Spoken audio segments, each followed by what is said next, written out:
Hello there, welcome to the Saroy channel and welcome to my omnibus series. I've got so many of these omnibuses that are going to come out so that you'll be able to listen to an hour's worth of stories, which I know you're going to love. You know, the thing is that telling stories is such a fine art, and it's something that was practiced hundreds of years ago when people didn't have the technology that we have today. And everyone would gather around the fire and listen to a wonderful story. And also, what is so wonderful about a story is that personally, I think it is the best way to go to sleep. Every night when I go to bed, I always listen to stories. And that's something that parents used to do with their children. It's something that they still do with their children. There's nothing better than a good story. And so I hope you're going to enjoy this series. And before we start, I just want to say, do subscribe to my channel because you don't want to miss out on anything. Because I'm in for the long haul and I want to make sure that you get the most stunning stories to go to bed with at night or to listen to when you want to be one of those people sitting beside the fire and listening. Don't forget to subscribe to my channel and let's get started. I hope you're going to enjoy the omnibus.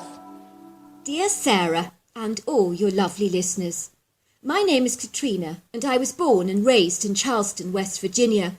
When I was 25 in 1978, I fell passionately in love with a debonair, handsome, rugged and easygoing man called Cole, who actually was a cattle rancher. Anyone will tell you that if you're beguiled and bedazzled by a rancher, you also need to ingratiate yourself towards the quintessential rural, provincial, rustic lifestyle. You'll invariably also have to cherish horses and cows because they become such an intrinsic part of your daily life in the running and managing of a ranch. Luckily for me, I've always been an impassioned animal lover with a wholehearted, zealous and spirited affinity for the natural world, always preferring to be out of doors, spending time in nature, and not concerning myself with fancy hairstyles, loads of makeup and fashionable clothes. Instead, I like to wear a cowgirl hat, a pair of jeans, a plaid shirt, and a pair of cowboy boots, and I'm pretty much as happy as a dog rolling around in the mud. I like living in a relaxed, easygoing way. When Cole and I were married, I immediately moved into his huge ranch-style home that had previously belonged to his father, who was now a retired rancher, and was living in the coast in Oregon with his beautiful wife Mona. Our prepossessing, rather swanky-looking home was nestled in the heart of an exquisite-looking valley, surrounded by undulating green hills, mountainous valleys, grazing pastures, white wooden poled fences, a pond, a creek, 3 barns, and ubiquitous trees scattered liberally across the picturesque, bodacious landscape. It would seem that I settled down to an idyllic Elysian country life, rather like a duck to water, whilst managing the domestic priorities like cleaning, cooking and shopping. I received a great deal of gratification helping my husband Cole around his ranch, with mucking out of the stables, grooming and exercising the horses, as well as interacting with the cows. My inscrutable, rather incongruous story begins when I decided to take my 2 beloved golden retrievers, Eskimo Pie and Poochie Pie, for their daily walks by a local lake in an area teeming with ducks and waterfowl. It was a very serene, tranquil oasis, bounded by acres of rolling green turf, plentiful trees and countless walking trails. Cole thought I was crazy to indulge my dogs in this extravagant way, and was insistent that our large ranch was sufficiently sizable and ample enough for our 2 energetic, very rambunctious, high-spirited retrievers for them to run around and explore. While this was indeed true, it was never ever about the space, as that wasn't an issue for me at all. I was determined that both my dogs were well socialised with other dogs, but I also secretly enjoyed meeting up with some of my girlfriends. I loved sitting on the wooden benches and talking while we watched our rollicking dogs go diving into the water, retrieving sticks and running around happily while they played with all kinds of other dogs, from beagles, poodles, collies, Great Danes, pinschers, bull terriers, you name it, so much more. Any bystander would wisely perceive that this social interaction for the dogs was terribly significant, but it was also a pleasant escape for me to engage in some light-hearted banter with my girlfriends, as in those days we didn't have the social media platforms that they invariably have today, where people can connect together. On this particular day, I vividly recall arriving at the lake earlier than usual and opening the trunk to let out my boisterous golden retrievers, who were hyped up, energized and very excited, as much like any dog, they always appreciated a trip away from home.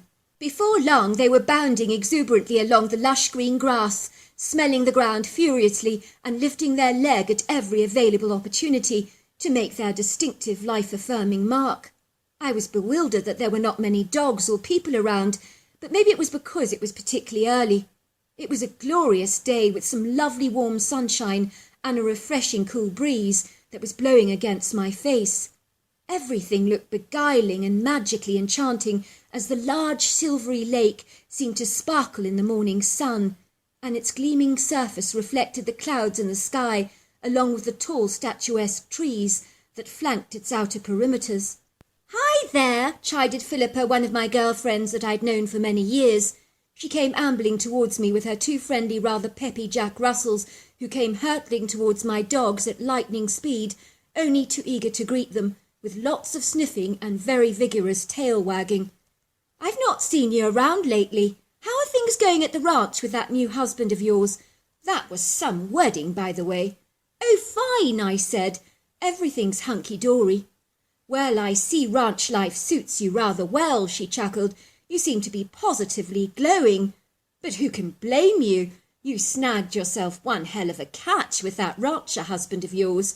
He's so attractive and good-looking, with a great sense of humour, I might add." "Thanks a lot," I said. "I know he is. I am very lucky." "Something's up with my dogs today," said Philippa, referring to her two boisterous Jack Russells that liked to chase everything in sight and were pretty fearless. "What do you mean?" I asked. "They look perfectly fine to me." "Well, they're fine now, but you should have seen them earlier on. They behaved very weird. We were rambling around the Sylvan," she said, "and they weren't acting right. They were skittish and spasmodic and fearful. It was exceedingly odd.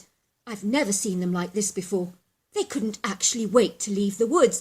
Normally it's their favourite part of the walk, but certainly not today." "That's weird," I admitted. "I've never known your Jack Russells to be frightened of anything. I wonder what got them so spooked." "I think there's something in the woods there," said Philippa, lowering her voice to a silent whisper. "I know it sounds odd, but I really thought something was exceedingly off. I got the awful sense that somebody was watching me. It was so ominous and disquieting. It gave me the heebie-jeebies. I've never felt so unsettled before." "Well, maybe it was a vagrant," I suggested. "He was possibly just spying on you." "Of course you're right," said Philippa.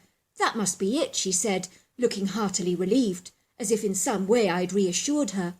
"But whoever he was, I will tell you this, he freaked my dogs out, and they didn't like him one little bit, because Biscuit here kept growling, and she does not get aggressive. She hasn't got a nasty bone in that body of hers." I didn't even give Philippa's concerns a moment's thought, as I had known her for many years. She was recognised in town for being a hypochondriac that literally overreacted to just about everything. If she had a cold, she had pneumonia. If she sprained her ankle, she believed that she had become crippled for life. I remember one time she cut herself with a kitchen knife, barely even grazing her skin, but she firmly believed that she was bleeding to death. I had to drive her to hospital at lightning speed, and she howled the entire way like a great big baby. I was hardly about to take anything she said seriously, because whatever she professed was almost certainly to be highly exaggerated. I bid her farewell and went on my merry way, venturing towards the pristine silvery lake, where I indulged my dogs' hearty expectations and threw a few sticks in the lake for them to fetch. Before long they were shaking their long shaggy coats and spraying my jeans with water. We then trekked towards the Sylvan. I love this part of the walk best, because the hiking trails are so phenomenal and are well maintained by the Forestry Commission, and the statuesque trees with their colossal trunks literally tower into the sky like resplendent-looking giants, with their emerald leafy heads providing a sumptuous canopy above us, which allowed the mellow, subdued and gentle shafts of sunlight to dance through the branches. The forest floor was adorned with lacy leaves of delicate ferns and flowering creepers. As I entered this heavenly wooded sanctuary, I surmised that Philippa was actually right. Why had I been so quick to dismiss her claims? There was something distinctly off about the woods this morning, and it was sending chills down my spine and making me feel very discomposed. I suddenly realised how insanely quiet everything had become. I perceived that the woods were devoid of the usual musical tweets and warbles from the pretty bird song. I had actually once heard my father claim that if everything became very still in a woods, it could mean that a predator was lurking around furtively in the shadows, waiting to pounce on its unsuspecting prey.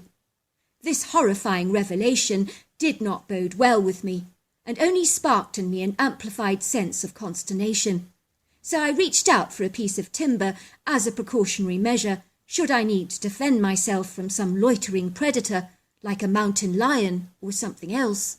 It was oddly reassuring and comforting to see that my ecstatic, jubilant, rambunctious dogs were seemingly unfazed. They were zooming down the hiking trails, sniffing the ground attentively, as if they were in heaven. It seemed that some kind of intoxicating, alluring scent had really enthralled them and got their immediate attention. They ran far ahead of me, abandoning me way ahead on the trail. "Come back now, Eskimo Pie," I called. "Come back now." But it was to no avail, and my dog ignored my frantic, persistent calls. I really hated it when they did this to me. I knew when my dogs encountered a thrilling scent, all their obedience training went flying out of the window and was quickly forgotten and unlearnt. I sighed in frustration and continued to walk. In a trice, I really sensed that something supremely sinister and insidious was staring at me. It was a menacing, inauspicious feeling. I frantically looked around the wood and saw nothing there. I can't describe this creepy, baleful feeling to you, only that it was causing my heart to pump violently in my chest. My face began to break out in a cold sweat. In the wind, I caught a whiff of the most awful odour that reminded me of hot, sweaty trash that had gone rancid. Perhaps there really was a smelly, unkept vagabond camped out here in the woods, I thought, after all. That was when I heard this dismaying, pugnacious, low guttural growl. It was unlike anything I've ever heard before. My primal gut instinct was to run out of the sylvan as fast as I possibly could, but my dogs were further up the trail, and I just could not abandon them like that. It was then that I noticed some small saplings swaying menacingly backwards and forwards, but this was not an action caused by a gentle breeze. Of that I was assured. That was when I discerned a dark silhouette moving between the brush. I could see an ominous shadowy outline that looked rather like a bear, but I knew instinctively that this was no bear. What on earth was it, I wondered? Then I saw him as he pulled back the verdant undergrowth like a large shower curtain. He stood there brewing for a moment, leering at me with his savage, deep-set black eyes. Then he came charging out of the thicket, thundering towards me like an incensed, raging bull that was volatile, antagonistic, and explosive. I was in absolute shock. I couldn't believe what I was discerning with my eyes. It was like the obnoxious, cold-blooded monster on the pages of pulp fiction had suddenly taken on bodily form and become alive, entering our reality. Words cannot do justice in expressing the escalating, portentous terror I felt in those vital seconds. I stood there, completely frozen to the spot. If I was desirous to run, I could not have done so. It was like my whole body just disengaged and shut down, failing brilliantly to cooperate with my woolly brain. My mind kept screaming, "Run! Girl, run, run!" but I simply could not move a muscle. I'd seemingly grown incapacitated and paralysed by the most overwhelming sense of impending dread. I had become like a pathetic ready meal waiting to be served up to a hungry predator without putting on any resistance whatsoever. I even dropped the timber stick that I'd been holding for the self-defence that I'd planned, because fighting this creature off would ultimately seal my destined deadly fate, without a shadow of a doubt. What on earth was wrong with me, I wondered? I was living on borrowed time, and my life was flashing before me. and yet I was just standing there like a lumbering idiot, unable to move. I assumed I was already foredoomed, pretty much dead. Well, I would be in any second, and that condemning thought hit me like a ton of bricks. But I still could not move a muscle. The voracious creature was standing yards away from me. He began pounding his chest defiantly, as if to establish his dominance and authority over me. It was like he was ridden with testosterone. It was almost as if he was saying, "This is my territory, and I don't want you in here." I stared at this thing with terrified eyes that grew as wide as saucers, and I began to tremble like a jelly. This audacious creature was demoniacal in appearance and seemed malevolent and evil. Everything about him made my skin crawl, as he was quite literally the most treacherously dangerous beast that I have ever encountered in my entire life. Truly, I would have been more comfortable and at ease in the presence of an aggressive lion than this hideously grotesque, virtuous being that with one strike from his hand could swat me dead, much like an annoying fly. What on earth was he, I wondered? It would seem that he was humanoid with very distinctive ape-like influences to his appearance, but it was hard to discriminate one from another. The critter stood on 2 feet, at easily over 8 foot tall. His titanic-sized body was powerful, majestic, lofty, and very strong. If you had told me he was bulletproof, I would definitely have believed you. This thing, whatever on God's earth it was, exuded immense power and was built like a solid, hefty machine. Every part of this creature's body was densely thick with sinewy muscular definition, most especially his ample upper torso, not to mention his gargantuan-sized shoulders that were exceedingly impressive. I noticed he possessed a bullet-shaped head that blended seamlessly into the shoulders, and I did not discern a neck. The creature had very long arms that hung well below the knees, and very long, lean legs. He was covered from head to toe with long, shaggy, raven-coloured hair, and he had an oval face with a masculine, very square jawline, a prominent, deeply furrowed brow, and very wide, flat nose, and deep-set black eyes that were hostile, cold, and exceedingly threatening. I watched in absolute horror as the critter continued to thump his chest with his powerful fists, as though he was beating a drum. Indeed, it sounded like that. He began to growl at me, curling his lips back to expose his sizable human-like teeth. Suddenly the critter was momentarily distracted by the unexpected spontaneous appearance of both of my dogs that came bounding past us, barely giving me a second glance. Eskimo Boy's fixed gaze was on Poochie Pie, who had her mouth clammed down tightly, much like an oyster shell, over the trophy that she was carrying in her mouth. Eskimo Boy clearly wanted to pilferage it from her, whatever it was, but she was sprinting far ahead, disallowing Eskimo Boy to get even remotely close to her. So there she was, Poochie Pie, who had no intention of giving up her prize, and went tearing past me through the sylvan with Eskimo Boy in hot pursuit of her, rather like a police officer chasing an offender. In that second, while the critter's distracted attention was focused on my dogs, I seized this golden opportunity to escape, and suddenly I found my legs again, with a surge of adrenaline, and I sprinted through the wood green as fast as a cheetah. I was terrified that this ghastly creature would chase us, but he didn't. I continued to run as fast as a bat out of hell, never stopping once to draw breath, not even for a moment, nor to even acknowledge any of my friends who had arrived at the lake to walk their dogs. I went tearing past them. I could actually hear them greeting me, but I didn't acknowledge them at all. I hastily opened the trunk for my dogs, and they jumped into the back, and I closed the door behind them as quickly as I could.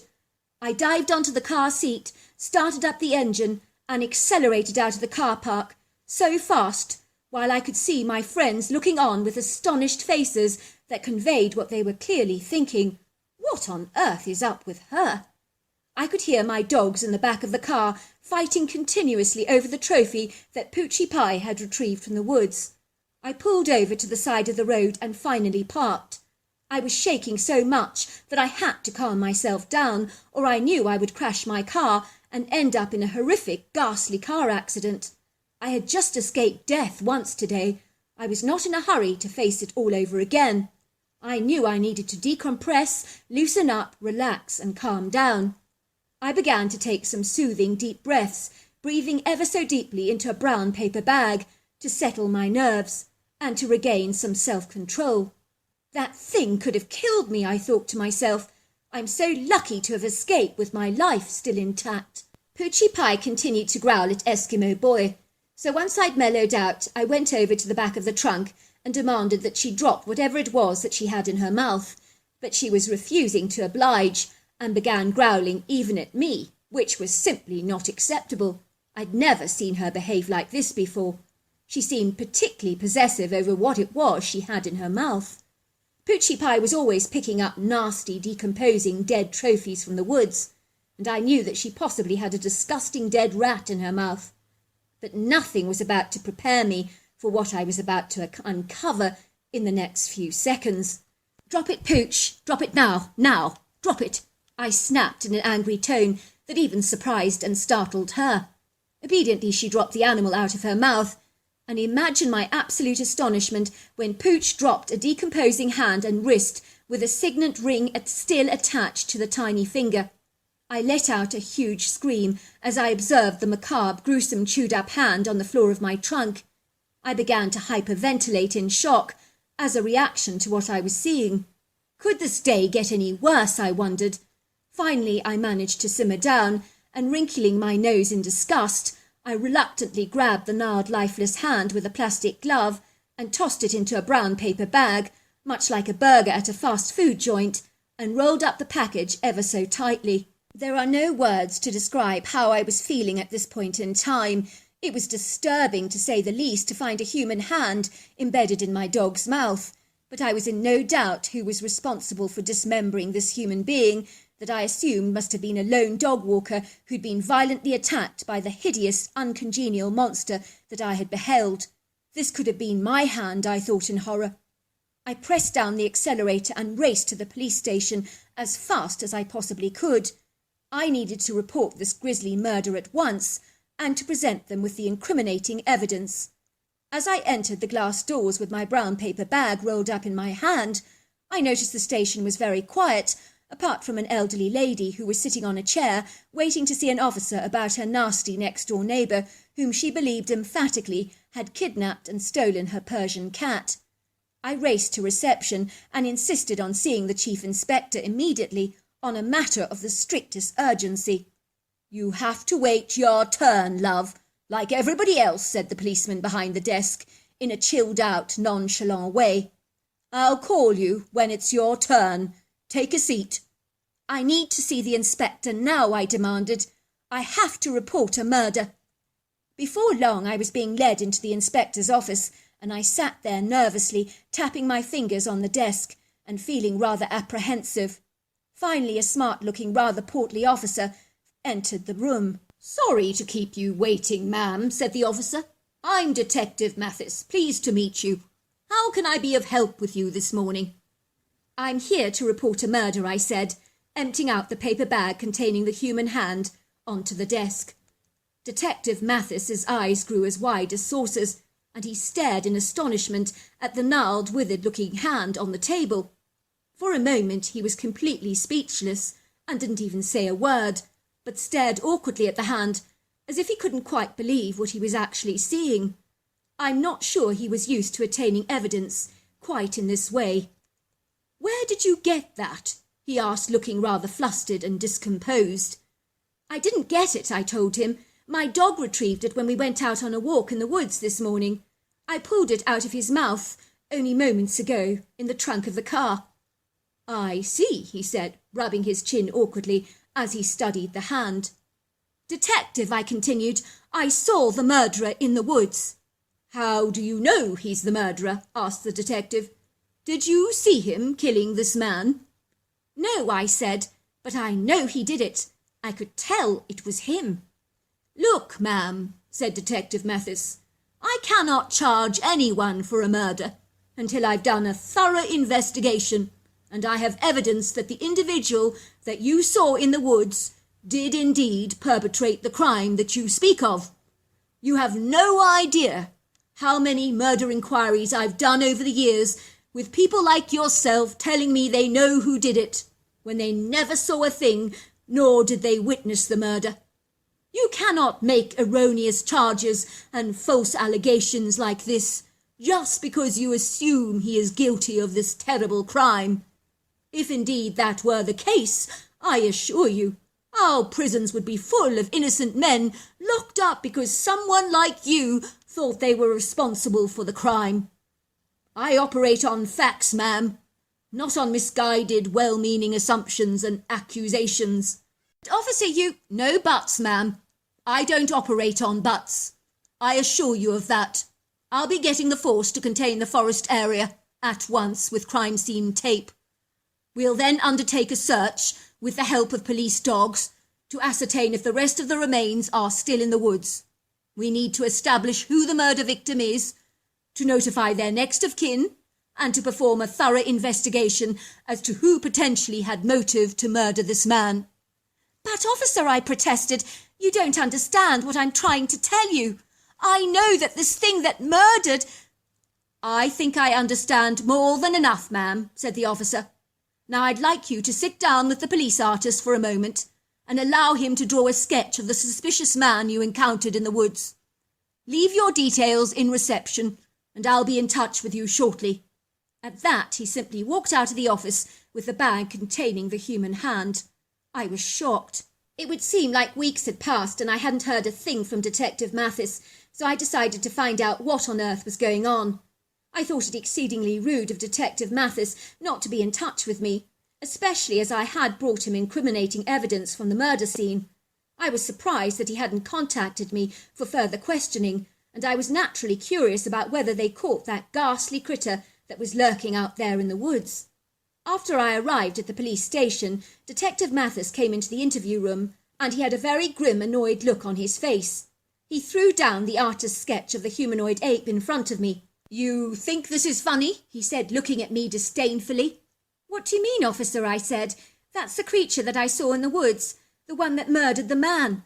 "Oh, really?" laughed the officer sarcastically. "You think I was born yesterday? Is this some kind of a sick joke of yours? Is this how you get your kicks, drawing fictitious monsters for police investigations?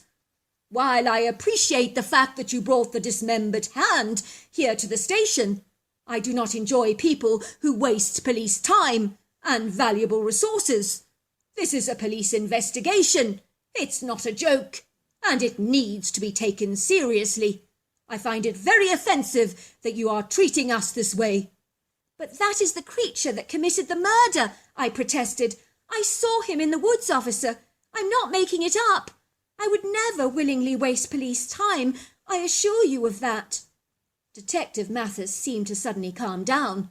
"Well, if that is the case," he said, "I do not know what you think you saw there in those woods, but you'll be glad to know that this crime of passion has been solved, and the murderer is now in custody, awaiting trial." "But, officer," I protested, "that monster I saw, I know it killed him." "Yes, I suppose you could describe him as a monster, in a manner of speaking," said Detective Mathis. "But he did not look like the monster you got the sketch artist to draw for us. He looked pretty average to me, like any man that you would see walking up and down the street in passing. That's the problem with murderers. They always look normal." Imagine my horror when I was to discover that the monster that I'd encountered in the woods had actually not been responsible for the murder of this man's dismembered body after all. The corpse was found partially buried in a shallow grave. It appeared that wild animals had been digging up the grave and eating some of the body parts, which is possibly why my dog found the dismembered hand. Officer Mathis told me that the murder happened because of a love triangle between two brothers who were both passionately in love with the very same woman. The younger brother was absolutely furious because his older brother was winning this woman's affection, and when she'd agreed to marry him, he became incensed and incandescent with rage. In a fit of jealous rage, the young brother decided to take out his competition by killing his brother vengefully, and had shot him at point-blank range using a lethal high-caliber rifle. Then he had frozen the body in his deep freezer and dismembered it with an electric saw and packed the parts in black bin liners, and subsequently buried them in the woods. Why those woods? I asked. There's so many hiking trails around there. Why would he not just bury his brother in some remote spot where his body could never be found? That's what I would do if I'd murdered someone. That's because you're smart and clever. But not all murderers are so discerning like you clearly are, chided Detective Mathis. I can see you're as bright as a button. I think our haughty, narcissistic murderer was lazy, arrogant and complacent, he continued. He never believed he would get caught. You know the type, full of his own condescending self-importance. The backyard of his house faces the park that you visit with your dogs, so all he needed to do was to climb over the fence in the middle of the night and bury the body there. The trouble was, in his haste, he got the job done rather too quickly. He didn't bury the body deep enough. If he had applied himself more carefully, no one would have suspected a thing, and he'd have got away with a grisly crime. It would seem that the grave was far too shallow, which was why the wild animals were unearthing it in the first place. They were drawn to the smell of a decaying corpse. It looks like a couple of coyotes had been eating and chewing up some of the body parts. That's why I imagine your dog retrieved the dismembered hand, which you thankfully brought to my station and presented to me on my desk in a way that I am not likely to ever forget. Do things like this rarely happen? I asked Officer Mathis. I mean, why would he kill his own brother just for the love of a woman? That's crazy. I mean, who does that? Murder their own flesh and blood? I mean, it's appalling. It's despicable. You'll be surprised how many murders I investigate that are closer to home than you could imagine. And in my experience, jealousy and envy play a pivotal role in many of my murder investigations. Did he confess to the murder? I asked. The brother, I mean. Oh, yes, he did. After a few beers, that garrulous man began to talk and talk and talk. I couldn't even stop him. You see, we have our ways of getting people to spill their guts. I've been doing this kind of work for over 20 years now. I know how to get people to talk, even if I have to engage more crafty methods in my approach. I remember walking away from that police station, hardly daring to believe that the monster that I'd seen in the woods had not been responsible for the heinous crime like I had perceived.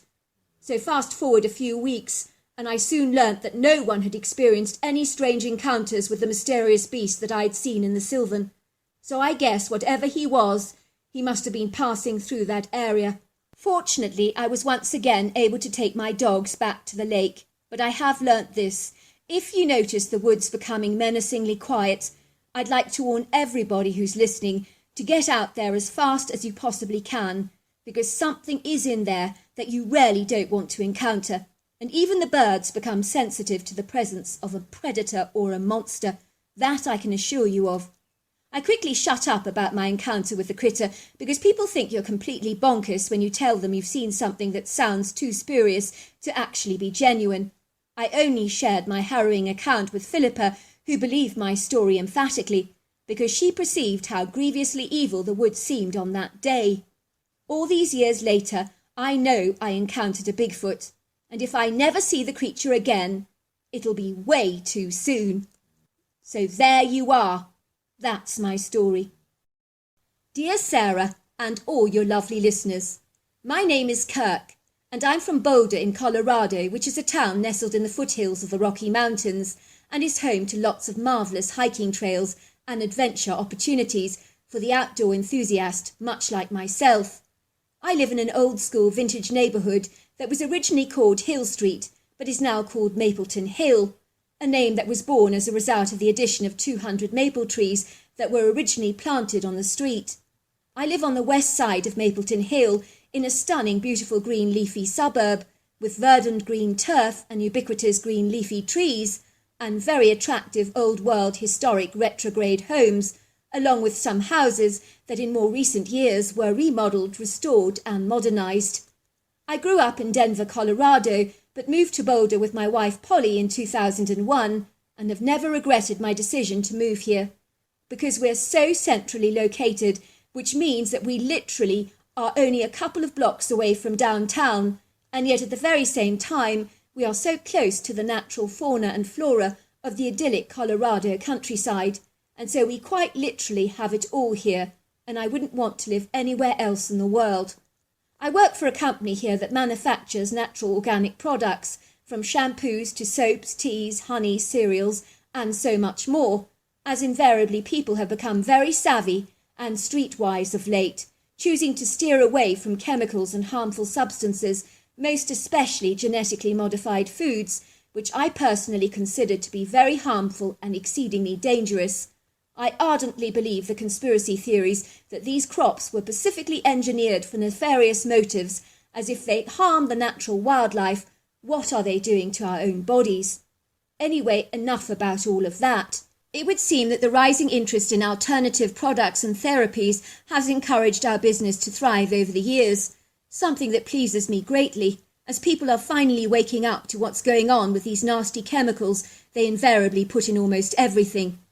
I live in this neighbourhood in an antiquated Tudor-style home with a traditional steeply pitched black roof, multiple overlapping front-facing gables, a stucco exterior accentuated with dark brown trim, which is set against pretty whitewashed walls and large French windows. It has that quintessential old-world English country charm about it, with a very exquisite yard that denotes the feelings of being in a magical, enchanting and quaint English country garden, so full of petunias, geraniums, lavenders, daisies, and plenty of very vital, vivid, beautiful roses, with some rambling climbers that grow against our front door in a resplendent display of vibrant colour.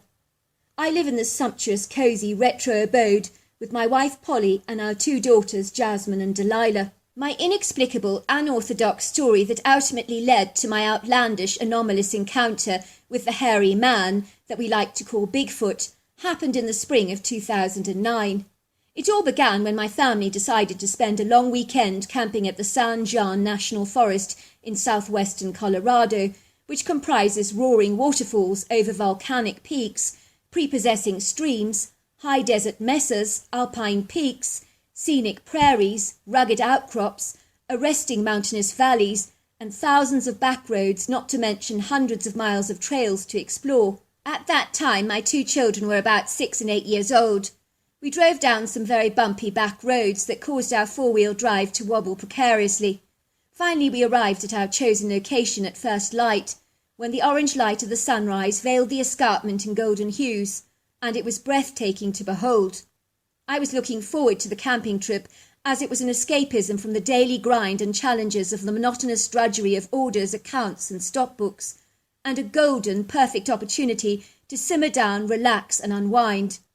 This splendiferous, lavish wilderness was sprinkled with an abundance of alpine trees, from ponderosa pines, Douglas firs, and Engelmann spruces, all set up against a ravishing backdrop of the most breathtaking, exquisite views over the mountains.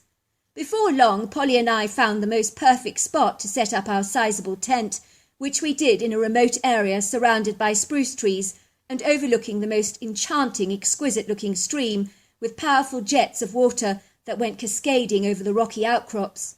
We noticed a couple of big-horned sheep drinking at the water's edge, but although they observed us, they were neither skittish nor wary, and my children were delighted to observe these creatures, as they are passionate animal lovers. "Look, Mummy, the dog's got horns," said my young child Jasmine, pointing at the critter with delight.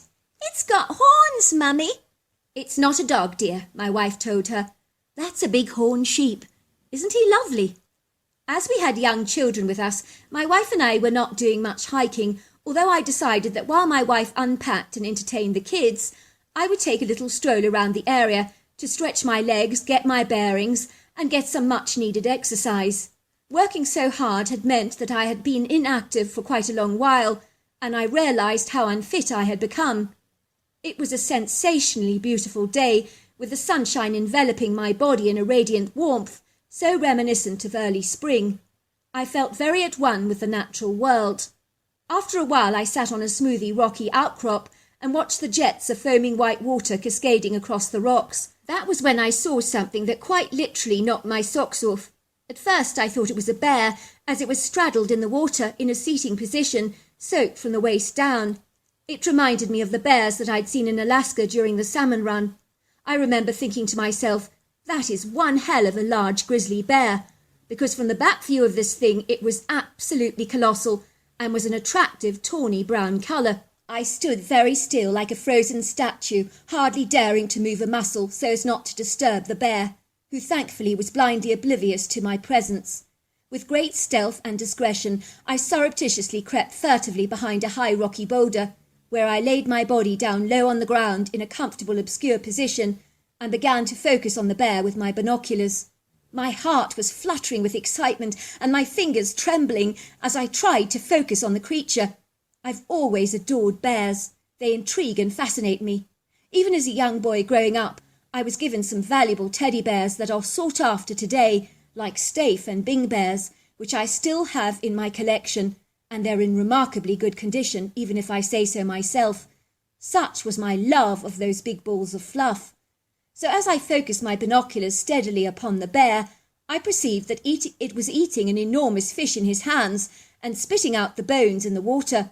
That was when it suddenly struck me like a bolt of lightning. Wait a minute. Grizzlies don't have hands. They have paws. I nearly dropped my binoculars in my incredulity because I couldn't even contemplate what this incongruous creature actually was. In that moment I began to shake violently like a wobbling jelly, not at all from fear, but from heightened sense of wonderment and consternation. Whatever it was, it appeared to be a skilled fisherman, as it didn't seem to have much trouble in catching fish. I recognise that without a fishing rod, catching a fish with your hands is pretty much a non-starter for most of us humans, but not for this critter. I watched his humongous-sized hands moving with record speed, with about the same amount of efficiency and startling accuracy as a fish eagle.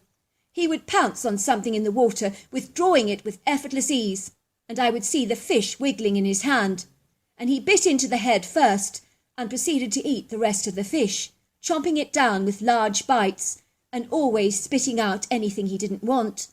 I could see the large jaws of his moving up and down. He was clearly enjoying his food. I watched the critter for a long while, and after he'd eaten his fill and was no longer hungry, and was finally satisfied with a full stomach, he rose out of the water like a masterful giant and began striding in my direction. He manoeuvred his bent, powerful legs with a seamless grace and fluidity. I was quite literally bedazzled and bewitched by what I was observing, and extremely astonished that I believe fear didn't even enter the equation for me. Instead, I continued to shake with a feverish exuberance, and it was challenging to keep my binoculars still. All I kept thinking is, what the heck is that, over and over again in my mind, like a video on rewind. The critter was easily over 9 foot tall, and that is erring on the side of caution, as I'm not predisposed to exaggeration by any manner of means. The only way I can describe the creature to you is that he looked like an ape-man. What features defined him as an ape, or what defined him as a human, I could not determine, but that was my impression of the creature. The creature was uncannily human-like in its facial aspects and its human-like silhouette, which was infinitely much larger than that of any man. I think in circumference his burly, hefty bulk was easily over 3 foot wide, and from a weight perspective he could have easily weighed between 700 to 800 pounds, or even more, but I'm not certain of these facts. I noted that the critter was very large in his upper torso, with Herculean-sized shoulders and very muscular overlong arms. It possessed a low-slung pyramid-shaped head that flowed in a curly horizontal line to the shoulders, and there was no indication from what I could ascertain that the critter had any neck, which I know sounds exceedingly odd. The hairless, dark tan, leathery face was very broad and square-shaped, with a very wide, flat nose, prominent crinkled brow ridge, thin, wide mouth, and deep-set golden eyes. I promise you, as this creature walked, his long, flowing hair blew backwards against the gentle breeze like a field of wheat blowing in the wind. The sun cast its light over the creature's hair, and that was when I discerned some very distinctive, attractive auburn hues in the coat. I kid you not, the critter never saw me, but at one point he was only yards away from me. I could hardly believe it. In my opinion, he was remarkably lofty, majestic, awesome as a creature, and he seemed rather handsome in a rugged sort of way. I'm certain he must have been eye candy for the females of his species, because he was really rather good-looking, with a gentle, serene energy about him that was very prepossessing. I knew in my gut that if the creature had indeed seen me, he may have been elusive and glided away as quickly as he could, but I know he would not have been uncongenial or even aggressive towards me. Of that I am sure. When I returned to our camp, I was reminiscing in my mind about what I'd just seen. I felt incredibly privileged and blessed to have encountered such a remarkable-looking beast, and my mind kept recollecting my outlandish experience and hearkening back over it again and again in my mind. My wife kept complaining bitterly that I was seemingly distracted and was not listening to a word that she said. "What on earth is wrong with you, Kirk?" she moaned. "Since we got here, your head has been in the clouds. It's like you're far away in another world. How many times have I got to tell you to get the fire started? Or should I do it?" "What, dear?" I said, looking bemused and not really listening to a word she was saying, as my mind was 1,000 miles away, recapturing my memories. "Kirk, the fire," she snapped. "Get a move on, will you? It's getting late and the kids need to eat. They're hungry and they're snacking on sweets. You know when they eat candies, it robs them of their appetite." Before long we were eating our barbecue, which consisted of spatchcock chicken and sausages, with salads and garlic bread. And although delicious, throughout my meal I never said a single word, much to my wife's growing annoyance and agitation. "I'm going to bed with the kids," said my wife. "I can see I'm not going to get a word out of you today. You seem so distracted, preoccupied, unfocused. I was hoping we could have a romantic evening together, gazing at the stars and marvelling at all the constellations. I envisaged us sitting under the stars, drinking some white wine, roasting some marshmallows together over the open flames of the fire pit. Well, I can see that's not going to happen. You're far too vague for any of that tonight. You really are in a complete daze. I've never seen you like this before." "Night-night," I said in a disinterested, nonchalant way. "I'll join you in a moment. I just want to stay out here a little longer and watch the fire." All of a sudden I could hear a helicopter hovering very low over our heads. This helicopter appeared to be looming over our campsite in a very suspicious, sinistrous way, and what made it even more ominous and inauspicious was it didn't have any lights on, which made it even more baleful and portentous. As you can imagine, I was haunted by the strange manner of events that were unfolding before my very eyes. Something didn't feel right, and the peculiar behaviour of the blacked-out helicopter seemed nonsensical to me. What the heck was going on, I wondered, and why was this helicopter scrutinising our campsite so curiously? It didn't feel right. I watched it circling us, and then the immediate area, and then went flying away. If that wasn't peculiar enough, the very same outlandish behaviour continued over the next 2 consecutive nights, and it was beginning to alarm me and disturb me ever so much. I am glad to say that my wife seemed blindly oblivious by these strange shenanigans, and I don't believe she even heard the helicopter, but if she did, she never made any mention of it. By this stage I was determined to find out what was going on, and why the helicopter was so interested in our campsite.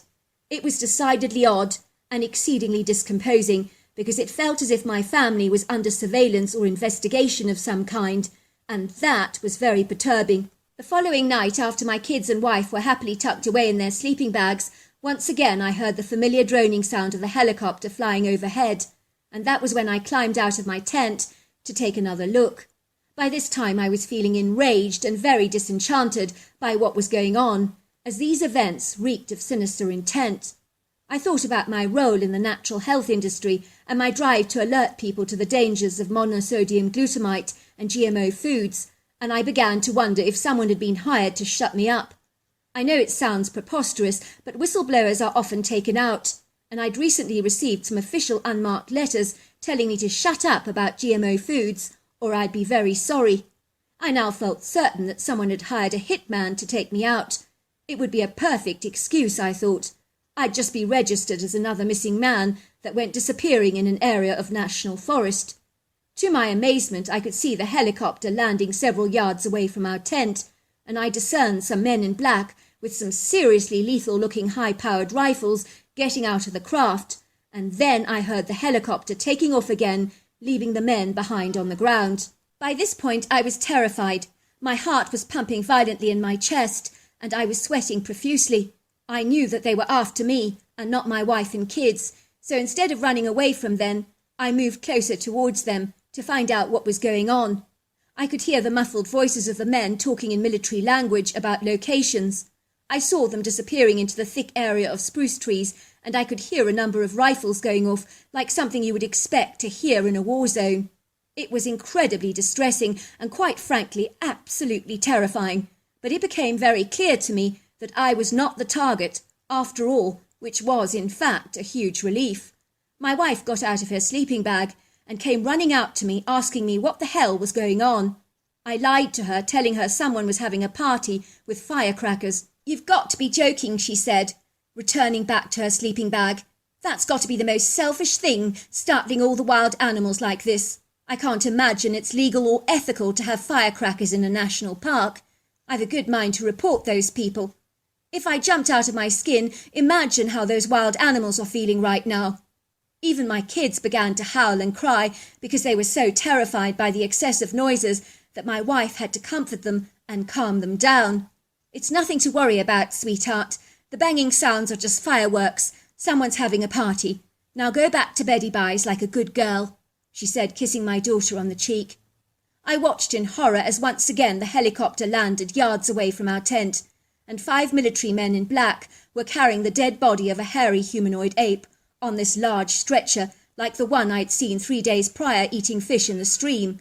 It looked like that. I watched in horror as once again the helicopter landed yards away from our tent, and 5 military-looking men, all dressed in black, were carrying the dead colossal heavy body of a hairy humanoid ape, much like the one I'd seen a few days prior, on this large stretcher. I watched in absolute disgust as I heard one of the men say, "We got him," and they climbed back into the helicopter with the beast. After the helicopter flew away, I heard the most gut-wrenching cries permeate over the whole wilderness area, and the sound was so traumatic and discomposing. I was in no doubt that I was hearing the sounds of these strange human-like creatures grieving the loss of their deceased loved one. I'm not ashamed to say that the sound was so grievously sad, it brought tears to my eyes, and I began to sob uncontrollably. My wife rushed over to my side to console me when she was awoken by my cries. "Kirk, what the heck is the matter with you?" asked my wife, looking very upset to see me so emotional. "I've never seen you so distressed before. The last few days you've been in another world, and now you're crying like a baby. Is something going on that you're not telling me about? Have you got cancer? Or is there something terrible happening at work that I need to know about?" "It's nothing like that," I lied. "I think I'm a little concerned about Dad's hip operation next week. He's not getting any younger, you know." My wife looked at me and took me into her arms and patted me gently on the back. "Is that what this is all about? I might have guessed. You've got nothing to worry about, darling. It's amazing what they can do these days with surgeries. Your father's going to be absolutely fine. I can promise you about that." Of course, my father was fine after his hip surgery, but for a very long time I grieved for that mysterious beast who had been so callously annihilated by those military men for some mysterious reason that I just don't know. I just hope that they had a good justified reason for taking out that creature in the ruthless, reckless and merciless way that they did. I'll never know the answer to that question, yet I do know this, that they left a trail of devastated, inconsolable hearts behind them, because I heard and felt the woeful heartbreak over the valley that night, with cries that were so desperately sad and desolate, it almost broke my heart into 1,000 pieces. For indeed this anguish energy was so perceived that even my own children said, "Daddy, there's some really sad people crying. Did something bad happen to them?" All these years later, I've never told anyone my incredulous story, not even my wife or children. I do not really know why, but I'm pleased to share it with you and your listeners in this safe, anonymous forum. All these years later, I believe, and I'm in no doubt, that I encountered a Bigfoot that day. I also emphatically believe that they're not all dangerous monsters that we've been led to believe, and I am certain the military have also been involved in secretive missions to take out some of these majestic beasts. If this is indeed the case, I hope that they only cull the critters that are aggressive, threatening and dangerous to humans, because it would be nonsensical to kill them for no reason, especially if they're gentle and kind. In my opinion, these creatures are almost too human to just blatantly kill, and we should really think about what we're doing first. So there you are. That's my story. Dear Sarah, and all your lovely listeners, my name is Oliver, and I'm from the coastal city of Savannah in Georgia, which is separated from South Carolina by the Savannah River, which traverses through the downtown area. It is esteemed for its pristine, verdant parks, horse-drawn carriages, and neoclassical 19th century architecture that was birthed from its American Revolution to Civil War roots. Visitors frequent this area very regularly, so there's lots of contemporary art places and delicious southern-style eateries, coffee bars and quirky shops here. In the historic district, invariably you'll find quaint little charming cobblestone squares and parks, like the well-known Forsyth Park, that is shaded by statuesque oak trees. I grew up here in a very charming, quaint Victorian mansion located along Whittaker Street, which is on the side of Forsyth Park, encompassing 50 blocks of Victorian architecture, all characterised by quintessential two-storey homes with bay windows and whimsical trim, painted in bright, bold colours. I simply love living here in Savannah. It's a small coastal city with ubiquitous art and culture. I also adore the beach here, with its breathtaking long, luxurious stretches of golden beach sand, scattered with pretty seashells, and there's also marvellous surf here. And if that isn't enough eye candy for you, we see regular sightings of dolphins in this part of the world.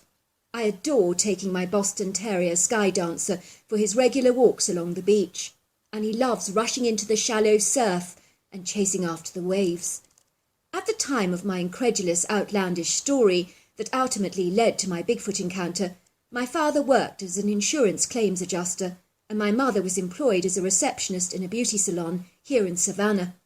I was their only son, and so I hung around regularly with my best friend Jamie, most of the time, who lived conveniently close, only 2 blocks away from me, in another Victorian-style home.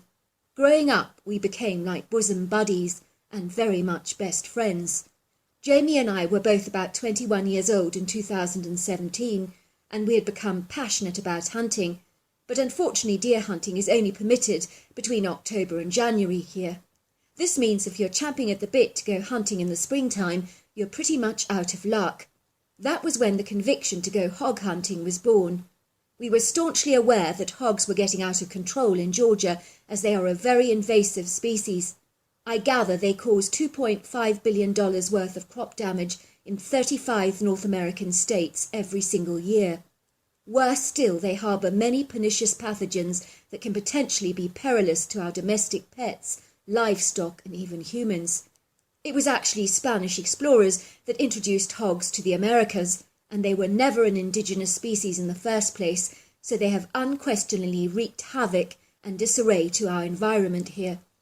It would seem that the rapid increase in the hog population has become a grievous nightmare to the environment and to other natural inland wildlife, especially in places like Florida and Texas, where they've caused a significant amount of damage by lifting up roots and causing all kinds of quandaries and complications to the soil.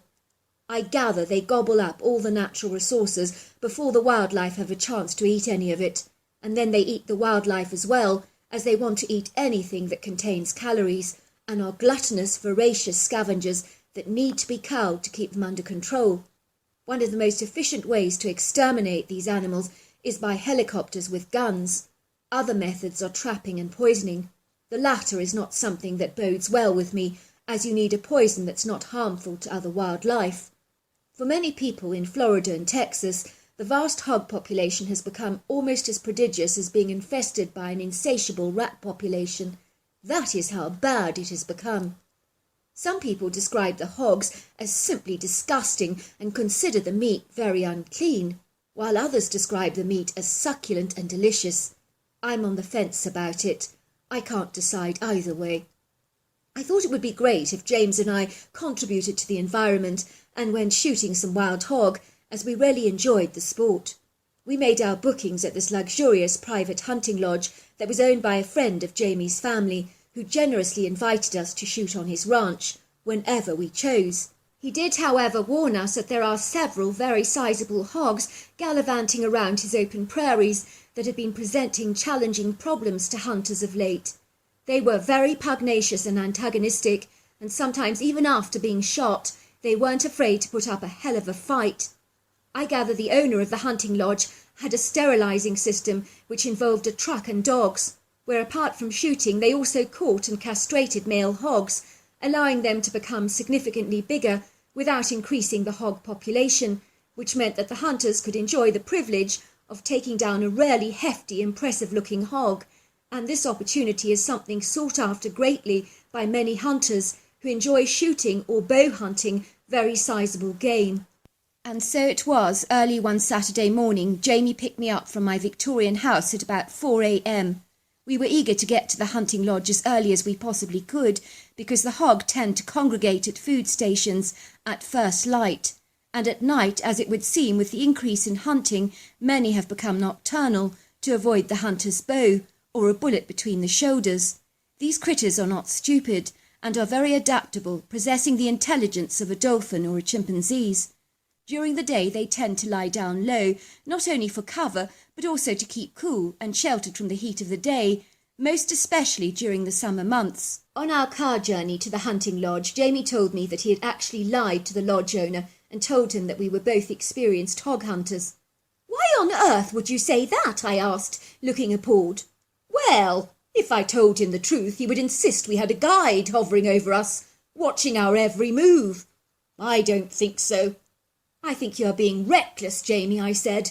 "We may be experienced at hunting deer, but hogs are a different story. They can be willfully aggressive, especially if they have young. It would be helpful to have a guide with us to show us the ropes, especially as we're only beginners." "How hard can it be?" said James. "Once you're good with a rifle, you can pretty much take anything down, from a turkey to a deer and a hog. It's not rocket science, is it?" I sat there in the car feeling like I wanted to thump my best friend. He was well-meaning, of course, with his heart in the right place, but there were times I had known him to be impetuous, unrepressed, and capricious. He was one of those people that was sometimes a little cocky and rather too overconfident. I remember when we were at school, he thought he'd sailed through all his exams and got straight A's, but he ended up failing half his subjects because he was so unabashed and presumptuous. I still remember the incredulous disbelief on his face when he got his results back.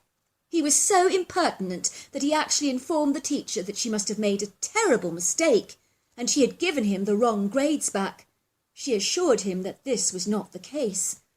"Jamie," I said, "I'm not feeling confident about the hog hunt. I have an ominous feeling about it in my gut. I'm actually feeling quite nauseous." "Oliver, stop being so ridiculous. It's all going to be fine," Jamie assured me. "I hope you're right," I said. "I'm not feeling convinced." Before long we were making our way down a long gravel country road until we reached a large rural cattle gate, which we opened and closed behind us, and drove up the long grass-covered drive until we found ourselves on a paved circular driveway that was shaded by large oak trees. It was a very prestigious-looking private hunting estate with a sumptuous-looking ranch-style home that was made from pine and was very elegant, rustic and wholesome-looking. It was surrounded by undulating verdant valleys, mountainous outcrops, several large ponds, a creek, pretty open prairies, and statuesque forests consisting of pines, beeches, chestnuts, oaks, and red cedar trees. Even though it was still dusk, I could see that the darkness was lifting, much like a curtain being pulled back in a bedroom in order to embrace the light. The early sunrise was simply spectacular, and the horizon was swathed in exquisite folds of tangerines, oranges, and yellows. It was so magnificent to behold, so much so that I actually gasped in astonishment. "It's beautiful," I gushed. "I told you it's cool out here," said Jamie, grinning. There was a gentle, cool breeze blowing against our faces, which was refreshing and uplifting. It really felt good to be up this early.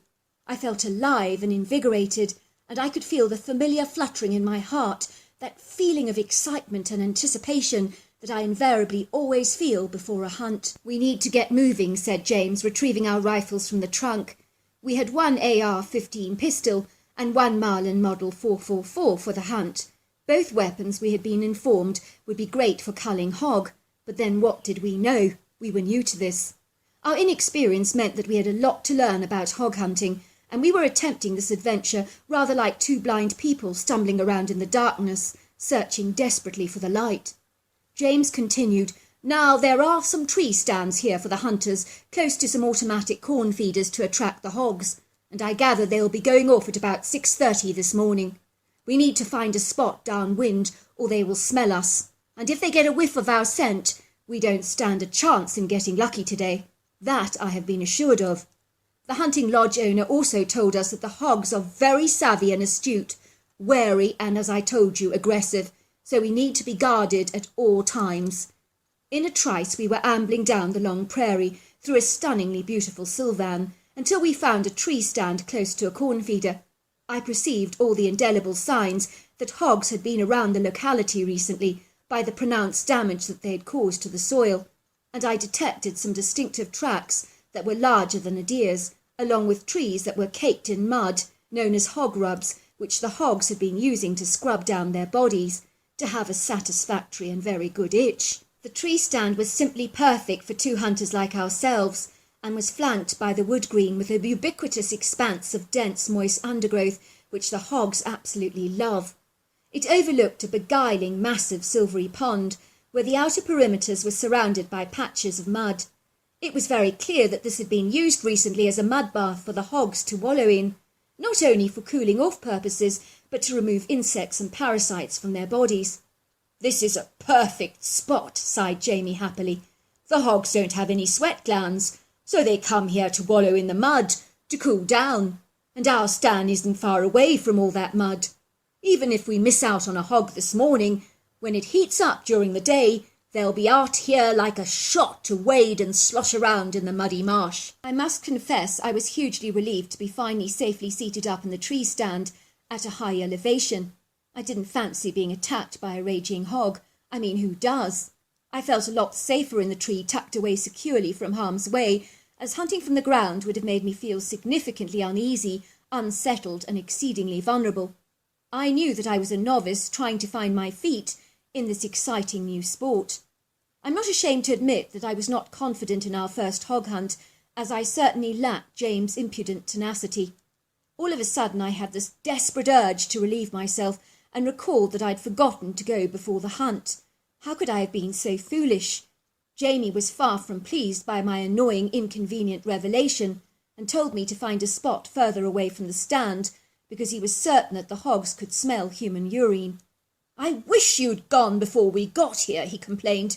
"I've not got any odour eliminators with me, and your pee might literally make the pigs aware of our presence. I can't believe you didn't go earlier." "Don't worry," I assured him. "I'll relieve myself further away from the stand at about a 12 o'clock direction." I decided to walk very briskly a fair way from the stand, and I'd foolishly not brought my rifle along with me. I was so desperate to relieve myself, I hadn't actually given it a second thought. Never mind, I thought, I'll be as quick as I possibly can. I trekked through the wood green and began to pee behind a large alder tree. All of a sudden I got the very distinct feeling that I was being watched by a pair of invisible eyes. The impression was so unsettling and disquieting I could actually feel chills going down my spine, and my hair was standing on edge. I felt resolutely that I was being stalked by a predator. How I sensed this I really don't know, but it was like an inner unveiling deep in my gut, and a foreboding inkling the likes of such that I have never commanded before. It was like this profound, shrewd sense of just knowing that came over me. I also discerned that everything around me had grown airily, disturbingly quiet, for indeed the dawn chorus had suddenly dispersed and all but faded away, and I began to detect the really rather unpleasant odour of wet dog and zoo animals combined together. I looked around but saw absolutely nothing, and pulled up the zipper of my pants, and that was when I saw him. Nothing could prepare me for what I was discerning. I scrunched up my eyes in bewilderment to take a closer look at the critter that I initially had hypothesized was a tree. I could hardly believe what I was discerning, as it seemed so hauntingly surreal. I rubbed my eyes very hard to make sure that I was seeing right. It was standing only several yards away from me and just gawking at me with deep-set, dark treacle-colour eyes. I tried to avoid looking at it directly. I did not want to challenge the critter. I could see him markedly because I had a headlamp on my head, and the sylvan was basked in the pretty first light of early morning. I discerned that he was easily 8 foot tall and looked like a humanoid ape, and it was colossal in size, with overlong arms and the most gargantuan shoulders and arms that I've ever seen. I noticed the head was very long and cone-shaped, with an oval face and a leathery grey-coloured skin, very dark flat nose, prominent brow ridge that was excessively wrinkled, and a thin mouth. The anomalous critter was covered in long flowing dark auburn hair with blonde hues. I noticed that as I turned my head to the right to study the critter, it also turned its head to the right, and I realised almost at once that it was imitating and copying me. Nothing on this earth could ever prepare you for an encounter with a powerful, majestic apex predator like this. Even if I had indeed had my rifle with me, I would have never taken a shot at him, because I would have only served to enrage and antagonise the beast, and make things 1,000 times worse for myself. Of that I was in no doubt. It would take an exceptionally powerful weapon to take this boy down. He was built like an army tank, and was as tough as a rhino or an elephant. He was easily in that league, and I imagine if he charged you, it really would be as deadly as a herd of American buffaloes thundering towards you at an alarming speed. I was so terrified that I just knew that I had to run, and that in theory may sound easy, but believe me, in practical application, it most certainly was not. You always hear the experts talk about the quintessential adrenaline surge pumping in your blood to give you that extra edge in perilous life and death situations, but I can assure you that that was not happening to me. There was no adrenaline surge. As I manoeuvred my body, it felt like I was backing a 10-ton truck over tricky, tumultuous terrain. My legs felt so heavy beneath me, almost as if they were hefty rubber tyres, and just manoeuvring myself was precarious enough, as my coordination was wobbly and pretentious. My mind kept saying, "Run, run, run for your life!" and yet my body failed to cooperate in any shape or form. I was like a car that just could not start up the engine because it had died. My mind was such a fuzzy blur of indecisive confusion and disorientation. I must admit I wasn't even thinking where on earth to run, but finally when I did find my legs and they began to fire up, rather like a healthy purring engine, I began dashing as fast as I could through the thick undergrowth. I could hear the critter running behind me, and I was certain I was dead. Maybe if I hid in some bushy thicket, it would lose track of me. That was the only fleeting revelation that rolled into my mind. Hide, hide, hide, were the sparks that fired up in my consciousness. The next thing I knew, I'd fallen over something pretty hefty in the brush, and was subsequently being violently attacked. At first I thought it was the humanoid ape that had finally besieged me, but to my absolute astonishment, it was a very large, aggressive hog that was assaulting me, and this beast did not pack any punches. I think I must have stumbled over his hiding place by mistake in the undergrowth, and it had hedged me into the thicket and launched a full-scale attack upon me. It began walloping, pounding and pummelling me with its tusks over and over again in a vicious, violent frenzy and assault. I was holding on to its head for dear life, and it was charging me and ripping me to shreds. I was helpless, vincible and defenceless, and pretty certain that I was a goner, as everything was happening so fast, but it felt to me as if every second of the clock was a lifetime. Jamie was at the tree stand, blindly oblivious to what was actually happening to me, and although I should have screamed out, I most certainly could not have. It would seem that fear once again failed to serve my very best interests, as it had seemingly paralysed my voice box, because all I could feel was this insidious lump at the back of my throat, and I was simply unable to call out for help. I was no match for this powerful, rambunctious and boisterous hog that was simply determined on one thing, and that was to kill me. All of a sudden I discerned the humanoid ape bounding towards me, and I remember thinking, now I really am dead. He's going to finish me off. I was certain of it, and I knew my life then was surely over. The hairy critter lifted my body off the hog, casting me gently to one side. Then the humanoid ape pounced and straddled upon the hog, throwing it up in his overlong arms, and this hog was monstrous in size. He did this as if it was a soccer ball, as if it weighed nothing. The hog was squealing and making a raucous commotion. The critter then smashed the hog's head violently against a tree, and then it hung limply in his arms and was clearly dead. The hairy critter threw the dead limp body of the hefty hog over his shoulders as if it was as light as a feather, and he began to glide away, turning around once to give me a fleeting look. In that extraordinary moment in time, our eyes connected in a genuine kindred affiliation that warmed the very cockles of my heart like the noonday sun. We both felt a close kinship. I knew it, he knew it. We both felt it. I realised in that moment that the critter would never ever have harmed me, despite the fact that his appearance seemed so ambiguously treacherous. I remember nodding to the hairy humanoid and actually articulating the words, "Thank you." The critter nodded at me as if he understood, and then he turned around and went away, and on his bended knees he glided away with such a seamless grace. I stood there just shaking like a jelly, which was an obvious natural reaction from my grueling experience that I'd just been through. That was when I finally heard Jamie's feet striding towards me. "What's keeping you? I've been waiting for you," he said, looking annoyed. "If you stay out here, you'll blow our cover."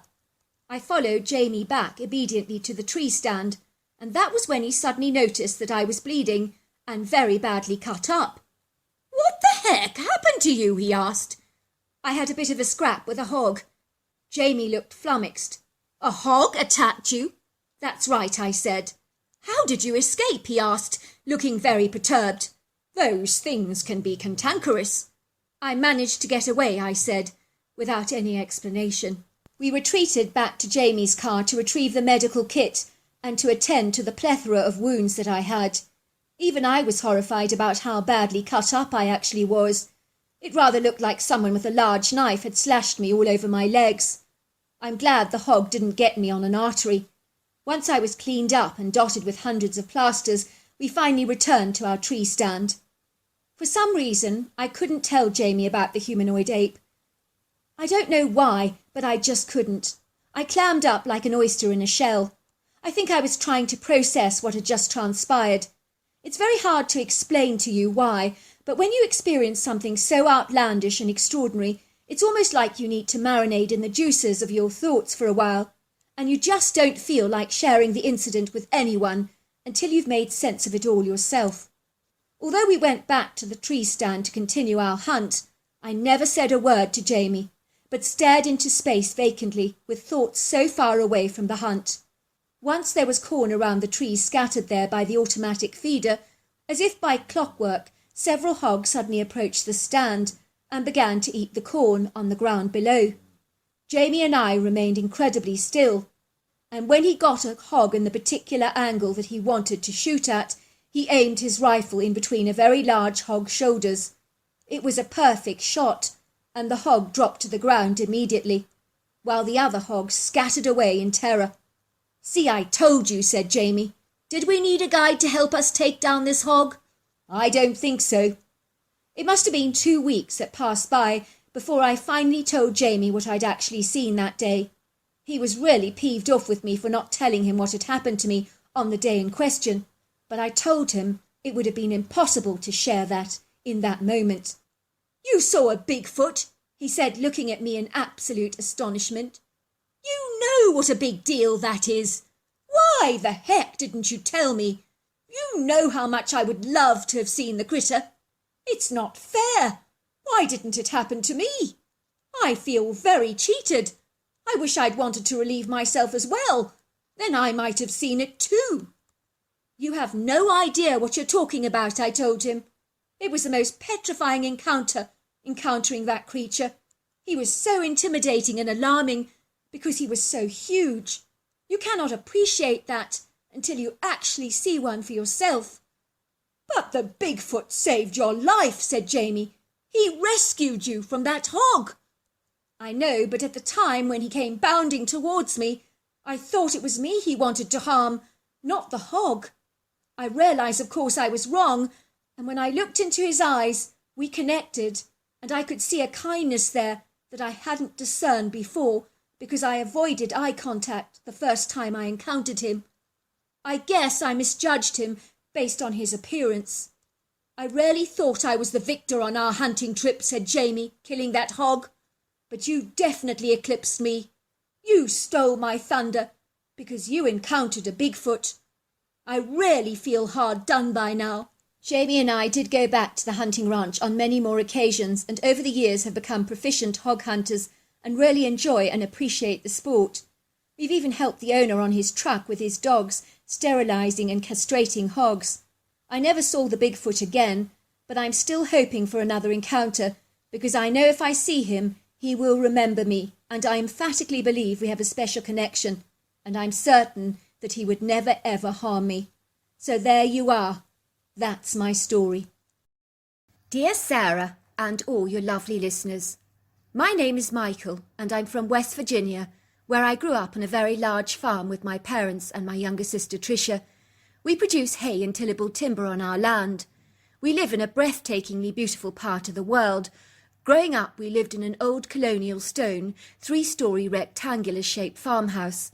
It has a light blue central front door and a number of large double-hung windows with pale blue shutters and a grey slate roof.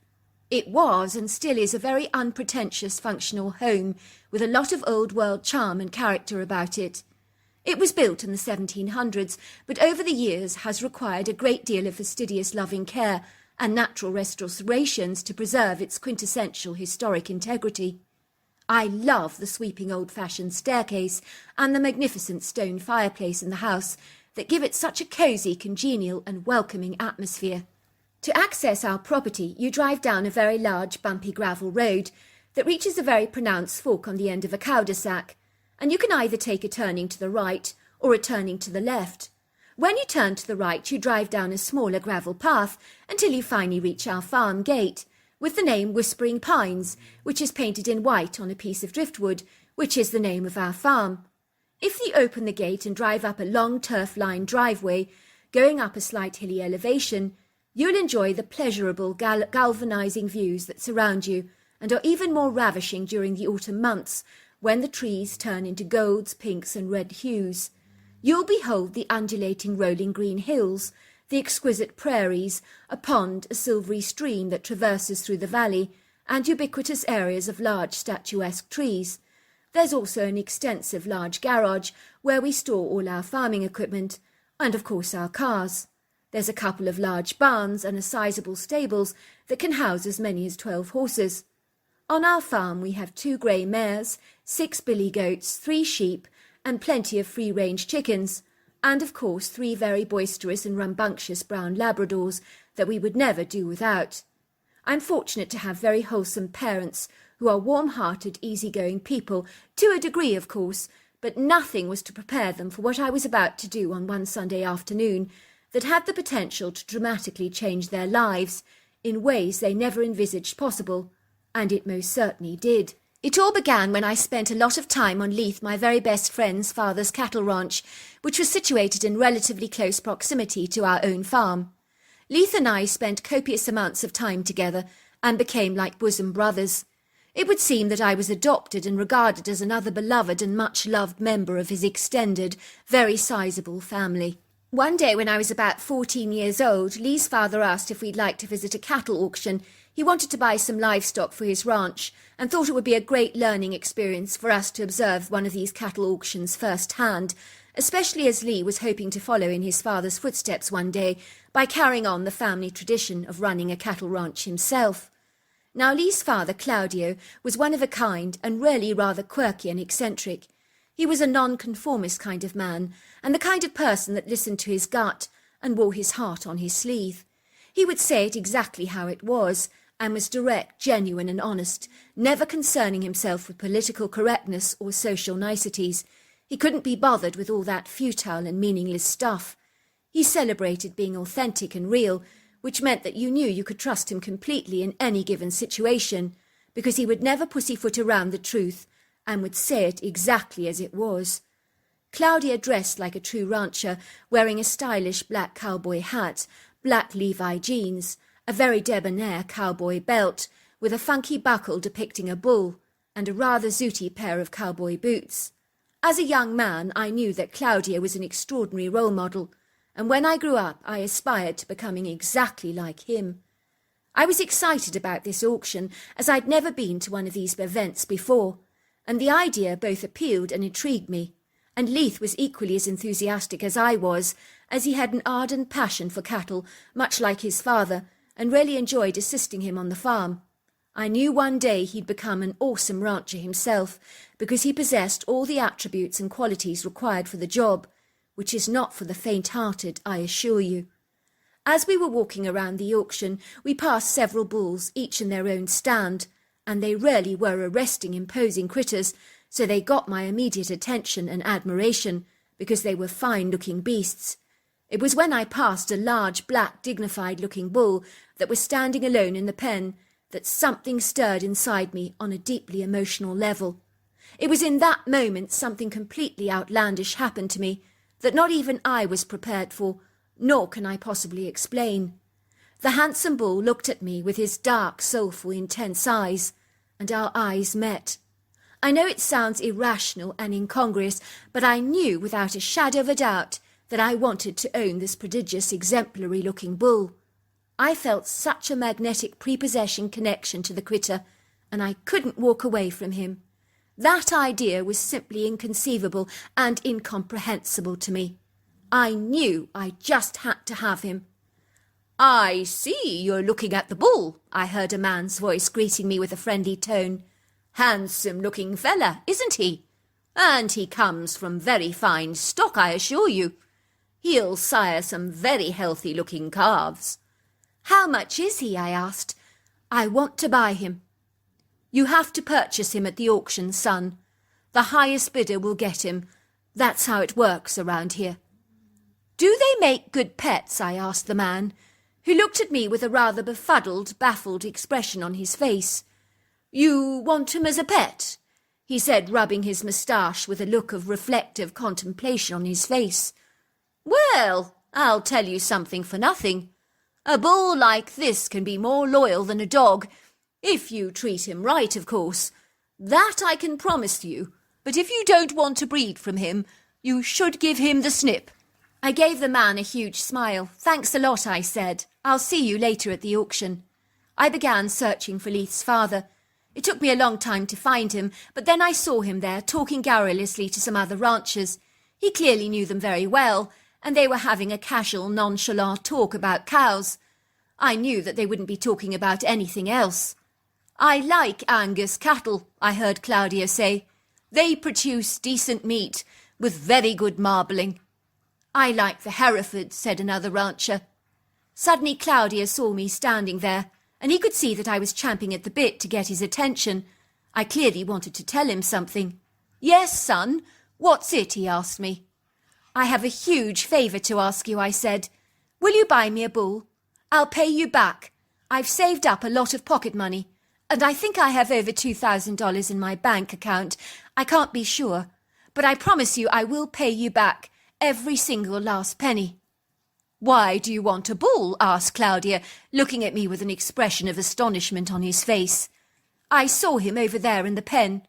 I felt an immediate connection with him. I can't walk away from him. I simply must have him." "Well, if you must have him, then you must have him," said Claudia's father, who understood my desperate plight and did not challenge me for a moment. That was what I liked about him.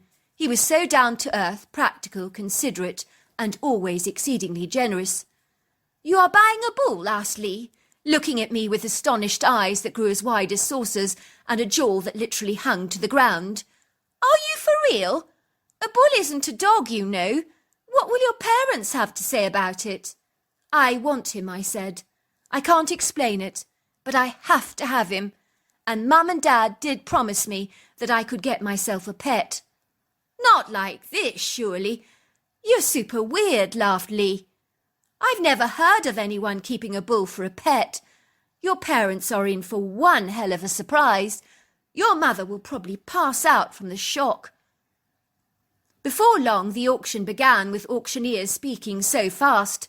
I barely understood a word that they were saying, but fortunately for me, Claudia's father understood the strange lingo all too well. He was nodding and lifting up his number 82 banner when he discerned a herd of cattle he wanted to bid for.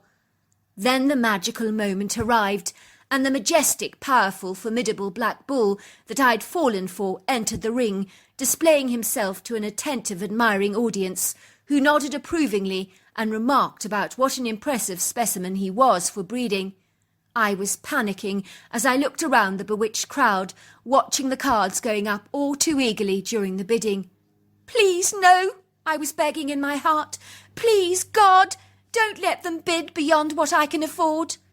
I was terrified that someone would outbid me for the bull. And what if I did not have enough pocket money to make up the difference? My heart was beating violently in my chest in deep trepidation. I was in total awe as I discerned and marvelled this phenomenal beast walking around the ring. It would seem that exactly as I had anticipated and dreaded, some serious bidding began. It would seem I was not the only one to have my eye on this imposing, beguiling bull. Suddenly the price was getting a little steep, but Claudia brazenly shouted to the rancher who was trying to outbid us, "This young man here wants that bull for a pet. You want it for breeding, but he wants to love it. You'll break his heart if you outbid him. Please don't." I began jumping up and down in excitement when the rancher quickly put down his bidding card and smiled at me. "It's yours, son. Good luck to you. I'd never deprive anyone of a pet." I was jumping up and down in the stadium for joy. I've never been so happy in my entire life. I truly felt as if I'd won the jackpot. I was completely elated and began to hug Claudia impulsively. I couldn't help myself. I was so ecstatic. Claudia began to chuckle. "I'm glad to have helped you, son. You certainly made a connection with that fine-looking bull, and I would never have deprived you of that." At the end of the day, Claudia used one of his transporter trucks to deliver my bull to our farm. I've never been so excited about anything in my entire life. You could have given me a Lamborghini, a Porsche, anything, or even $1 million, and it would truly pale into significance compared to this awesome, awe-inspiring bull. He was so remarkable and such a handsome specimen, and I couldn't wait to see him again. I had reluctantly informed my parents that I had bought a pet at an auction. Of course, I hadn't told them exactly what I'd bought, and they obviously assumed that I'd got one of those miniature ponies I'd been talking about. I'll never forget my mother's incredulous expression when Claudia arrived at our house and escorted the black bull out of the transportation truck onto our premises. "Surely there must be some mistake," said my mother, gasping. "This is hardly a pet, dear. It's a big bull. When I said you could get a pet, I wasn't expecting something quite so colossal like this." "It's my pet," I insisted, leading the black bull by the reins to one of the enclosed stables so that he could settle down and make himself at home. "What on earth were you thinking?" said my mother, laying into Claudia. "It's very irresponsible of you to let my son buy a bull like this. I've never ever heard of anything quite so ridiculous in my entire life.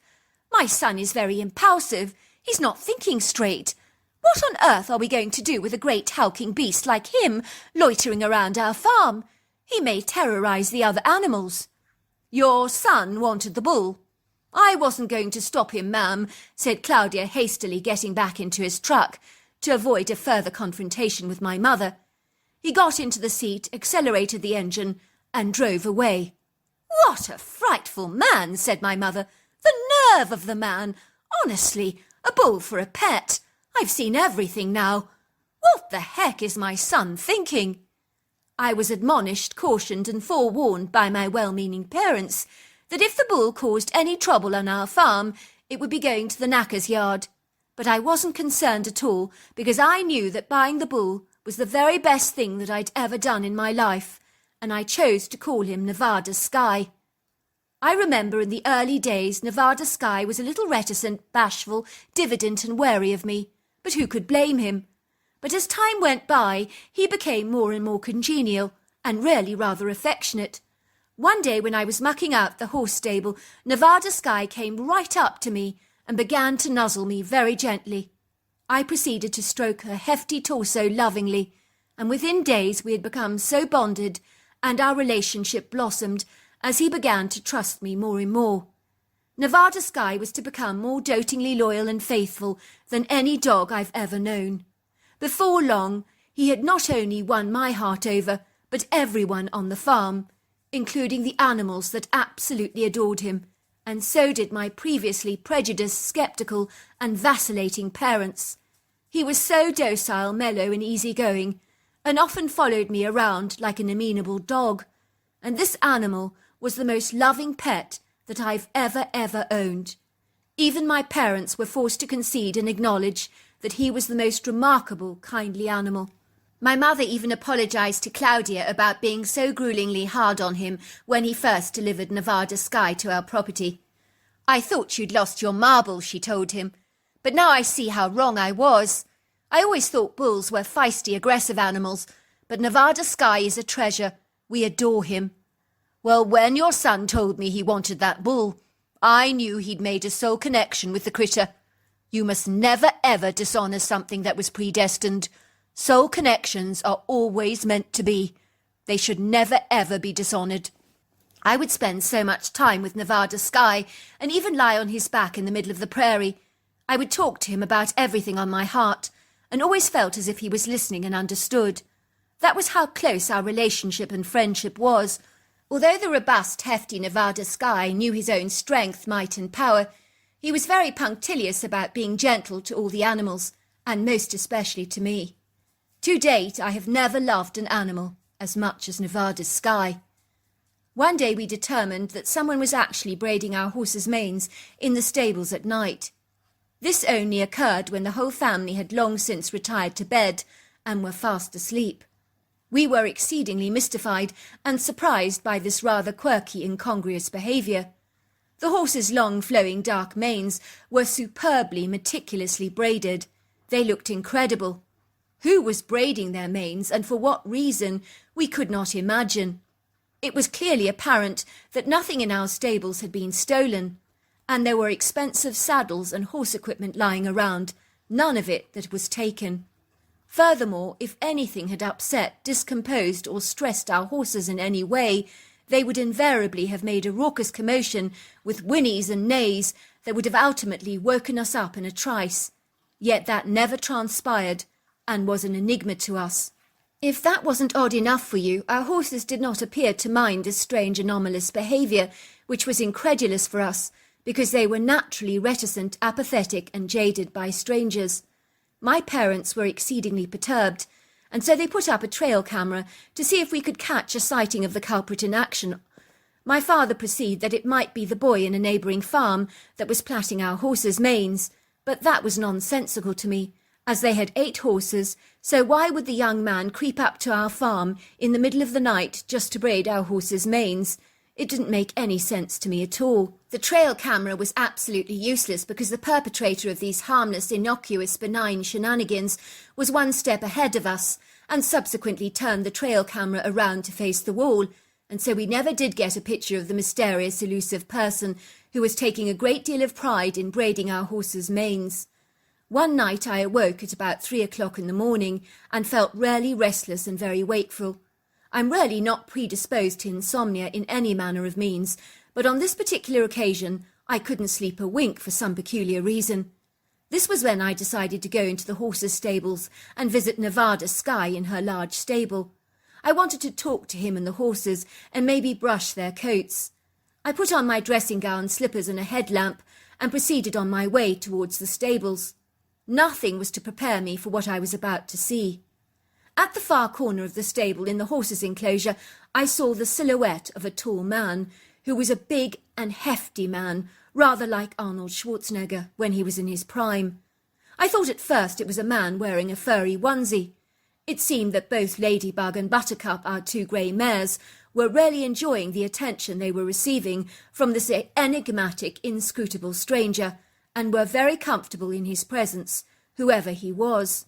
I stood there for a moment very bewildered, watching the scene unfold before me. I could see that Nevada Sky was also unperturbed about the presence of this queer stranger, who appeared to be whistling away happily to himself in a joyful tune, while he attentively braided the horses' manes. I could tell that whoever he was, he clearly adored animals, and in turn they seemed to love him back.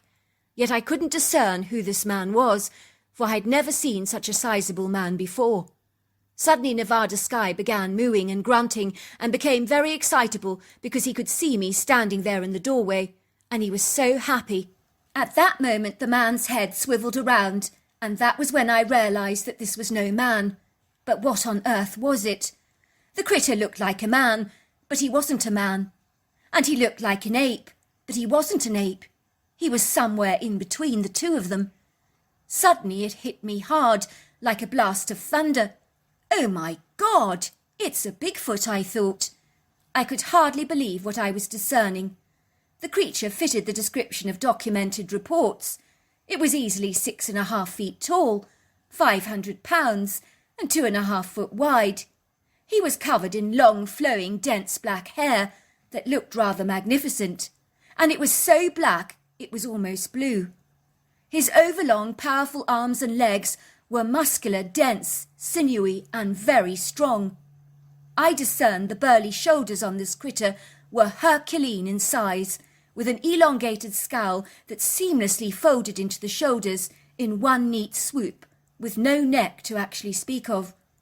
I discerned a broad heart-shaped face, deep-set, very dark treacle-coloured eyes, a prominent, pronounced brow ridge that was strewn and rippled with wrinkles, a very wide nose that was pressed flatly against the face, rather like that of a pygmy, and a long, slender mouth. The critter just stood there staring awkwardly at me in an unassuming way through its deep-set, dark, intense-looking eyes. It appeared timorous because I was standing in its line of escape. I was not afraid of him because, judging by the tender, affectionate way he was treating our horses, how could I be afraid of him? I could just sense instinctively that he was indeed a rather gentle giant. Nevada Sky was a very astute, perceptive bull, and very protective towards all our animals. If he sensed anything negative about this elusive Bigfoot, believe me, I would have known all about it. All of a sudden, our 3 Labradors realised that I had come into the stables, so they came bounding towards me, tails wagging profusely. And then, seeing the hairy man standing there, they greeted him with an equal amount of rapturous gusto and affection, as if they were well acquainted with him and knew him well. The Bigfoot began to pat my dogs affectionately, and they were nuzzling him. I was completely gobsmacked, because I did not think that this would be typical Bigfoot behaviour, but then what did I know? I pointed to the horses and said to the Bigfoot, "Carry on, don't let me stop you." And the critter seemed to understand as he turned back towards the horses and continued to braid their manes, while I turned around myself and went back to the house.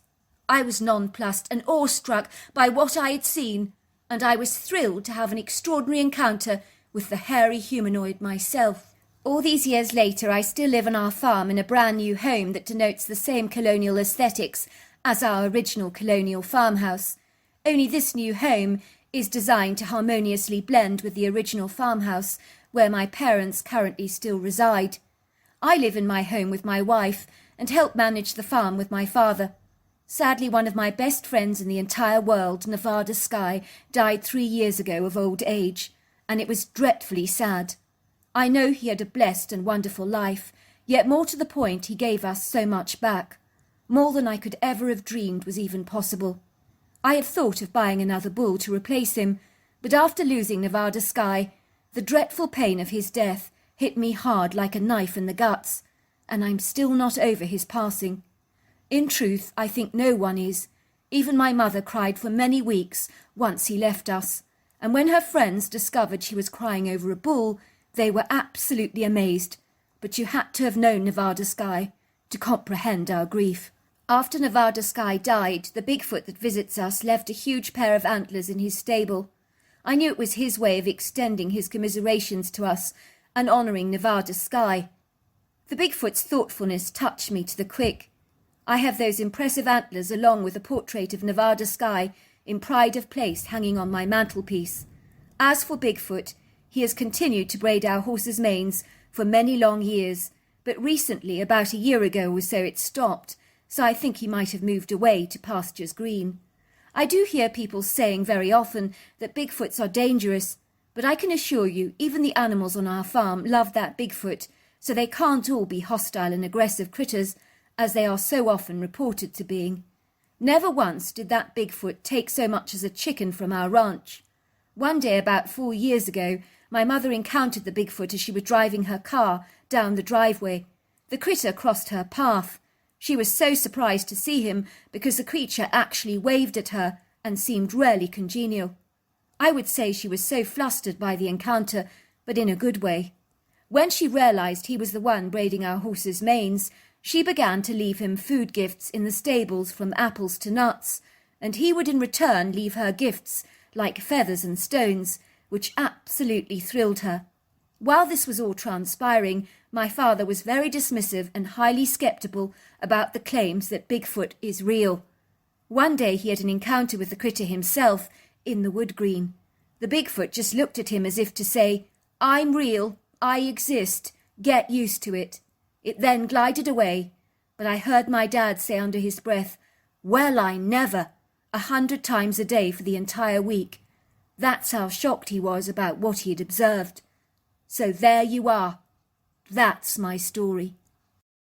Dear Sarah and all your lovely listeners, my name is Francine and I'm from Mill Creek, which is a city in Snoqualmie County in Washington, located between the cities of Everett and Linwood, about 20 miles northeast of Seattle. I live in a stunning leafy green neighbourhood surrounded by acres of sumptuous emerald green turf and tall statuesque trees ranging from oaks, cedars, spruces, ponderosa pines, hemlocks, alders and Douglas firs. Our well-presented attractive house is located in close proximity to the Mill Creek Country Club golf course. I would describe it as a modern-style home with charming, eclectic and quirky influences in regards to the eccentric and unusual decor. The house centres around open-plan living on the lower floor, where the living areas blend into the kitchen and dining areas in one long, seamless sweep, with large windows overlooking the lavish, verdant backyard, and a very extensive entertainment area, including a rather swanky-looking swimming pool with a stunning waterfall, whilst our upper floors consist of bedrooms and bathrooms and an art studio for my mother's artwork. I grew up in this very sumptuous, cosy and fun-loving home with both my parents and my 2 siblings, an older brother called Donovan and my younger sister known as Pearl. I guess you could say that my incredulous, seemingly spurious story begins about 25 years before I was ever born, which is not the likely place for a normal story to start, but in my case it is so. It would seem that my story was birthed rather like a chicken hatching out of its egg, when my grandmother just disappeared on a camping trip in an area of North American National Forest, never ever to be seen or heard from again, and her remains were never recovered, as we assumed that she was deceased. My grandfather vehemently claimed that she had disappeared behind a tree to relieve herself. He'd called out to her many times when she hadn't returned to camp, only to receive no response from her whatsoever. He grew gravely concerned and began to search for her frantically, with a feeling of impending dread welling up in his gut. He was soon to discover that she had completely vanished into thin air, nowhere to be seen. The park ranger was eventually called, and a search party with over 100 men ensued, including the use of several bloodhounds, who were unable to find any trace of my grandmother. It would seem she had vanished into thin air, only to become another national statistic of people who go missing every year from our national parks. Some people believe my grandmother had been killed by a wild animal, and others believe she'd been abducted by aliens, or that she'd entered a portal and ended up in another reality. At the time, my mother was about 8 years old and her sister was 7, and so she has no real memory or recollection of her mother growing up. But she did learn that she was a very kind-hearted and generous woman, while by contrast I'm afraid to say my grandfather was a very difficult, cantankerous, crotchety kind of person, the kind of person that most people would rather always avoid. I gather he was known by the locals as Mr. Grouchy, because he was such an ill-tempered, cranky person who was predisposed to losing his temper rather too regularly. Believe me, I knew about that, Within 4 months after my grandmother's untimely death, my grandfather got remarried again to a very congenial, fun-loving woman called Esther. As you can imagine, there was a great deal of garrulous gossip that circulated at the time among the locals in our area about how quickly my grandmother had been replaced. Most people considered it to be absolutely appalling. People were saying the poor woman is barely cold in her grave, and the man has already substituted her with a younger and newer model. The happy newly married couple brought a very prestigious, stylish home together in Washington State, and my mother and her sister had a cushy lifestyle, being raised by a rather grouchy father and a very loving stepmother. When Esther died about 20 years ago, my mother decided our disagreeable, peppery and crusty old grandfather should move in with us, and he ended up living in one of the larger bedrooms upstairs in our home. As you can imagine, my father was far from pleased with this new arrangement, but he went along with it anyway. My grandfather died eventually of a heart attack in 2015, when I was 18 years old at the time. As apathetic, callous and indifferent as this sounds, I never ever warmed to my grandfather, because he had a disdainful attitude towards all our pets, and was always rather cold, waspish and insensitive towards us. I cannot say I was desperately sad about his passing. In truth, I was relieved he was no longer around, and I didn't have to see his stony face around the breakfast table any more. It was a huge relief for me. One day my mother asked my brother Donovan and I to clear out my grandfather's bedroom and to make 3 piles of all his stuff, 1 to donate to a charity, 2 to keep, and 3 to throw out. "Do we have to, Mum?" I complained. "Can't we do it another day, please?" "Francine, stop being so lazy. You're a real procrastinator. I want that room cleaned up now, and all those bits and bobs that your grandfather stacked in that room thrown away. Do you understand? I want it done now." "All right," I said. My brother and I groaned, and armed with bin bags we began to separate my grandfather's stuff into 3 piles.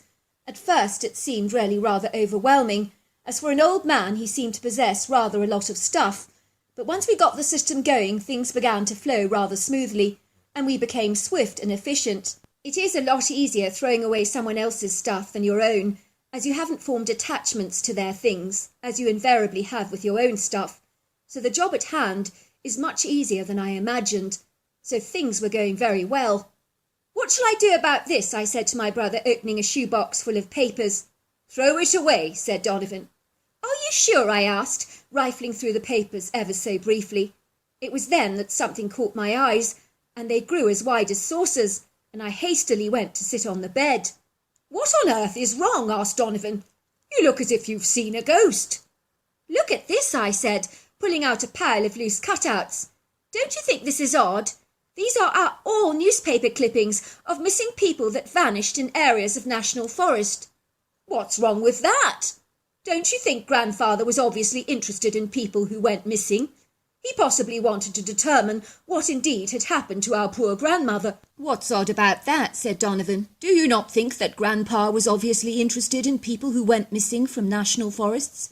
He wanted to determine what had happened to our grandmother when she mysteriously vanished. What's odd about that?" "Well, these cuttings were taken from papers about people disappearing in national forest, but these missing cases happened a long time before grandmother ever went missing." "You are kidding," said Donovan. "You mean he was cutting out missing persons reports long before our grandmother actually disappeared? Now that is peculiar."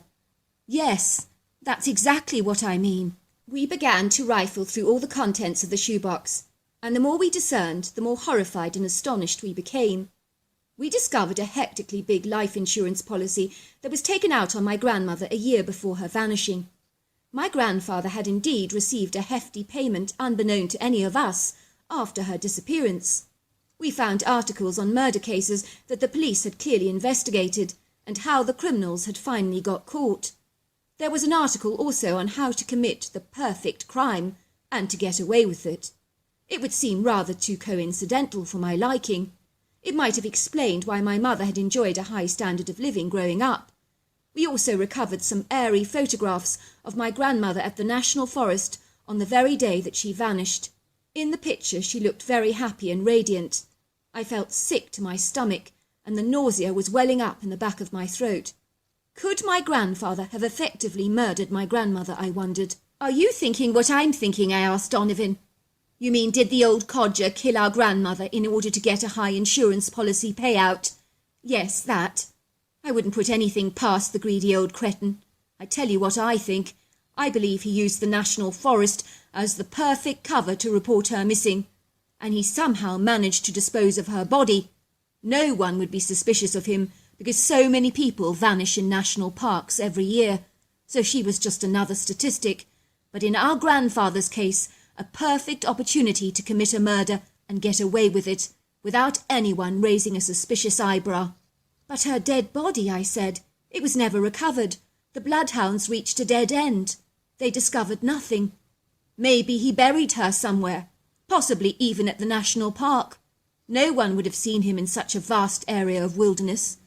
I believe he's behind her mysterious disappearance. I'm certain of it, but we can't prove anything, and now he's dead, we certainly have reached a dead end there. Shall we tell Mother what we found?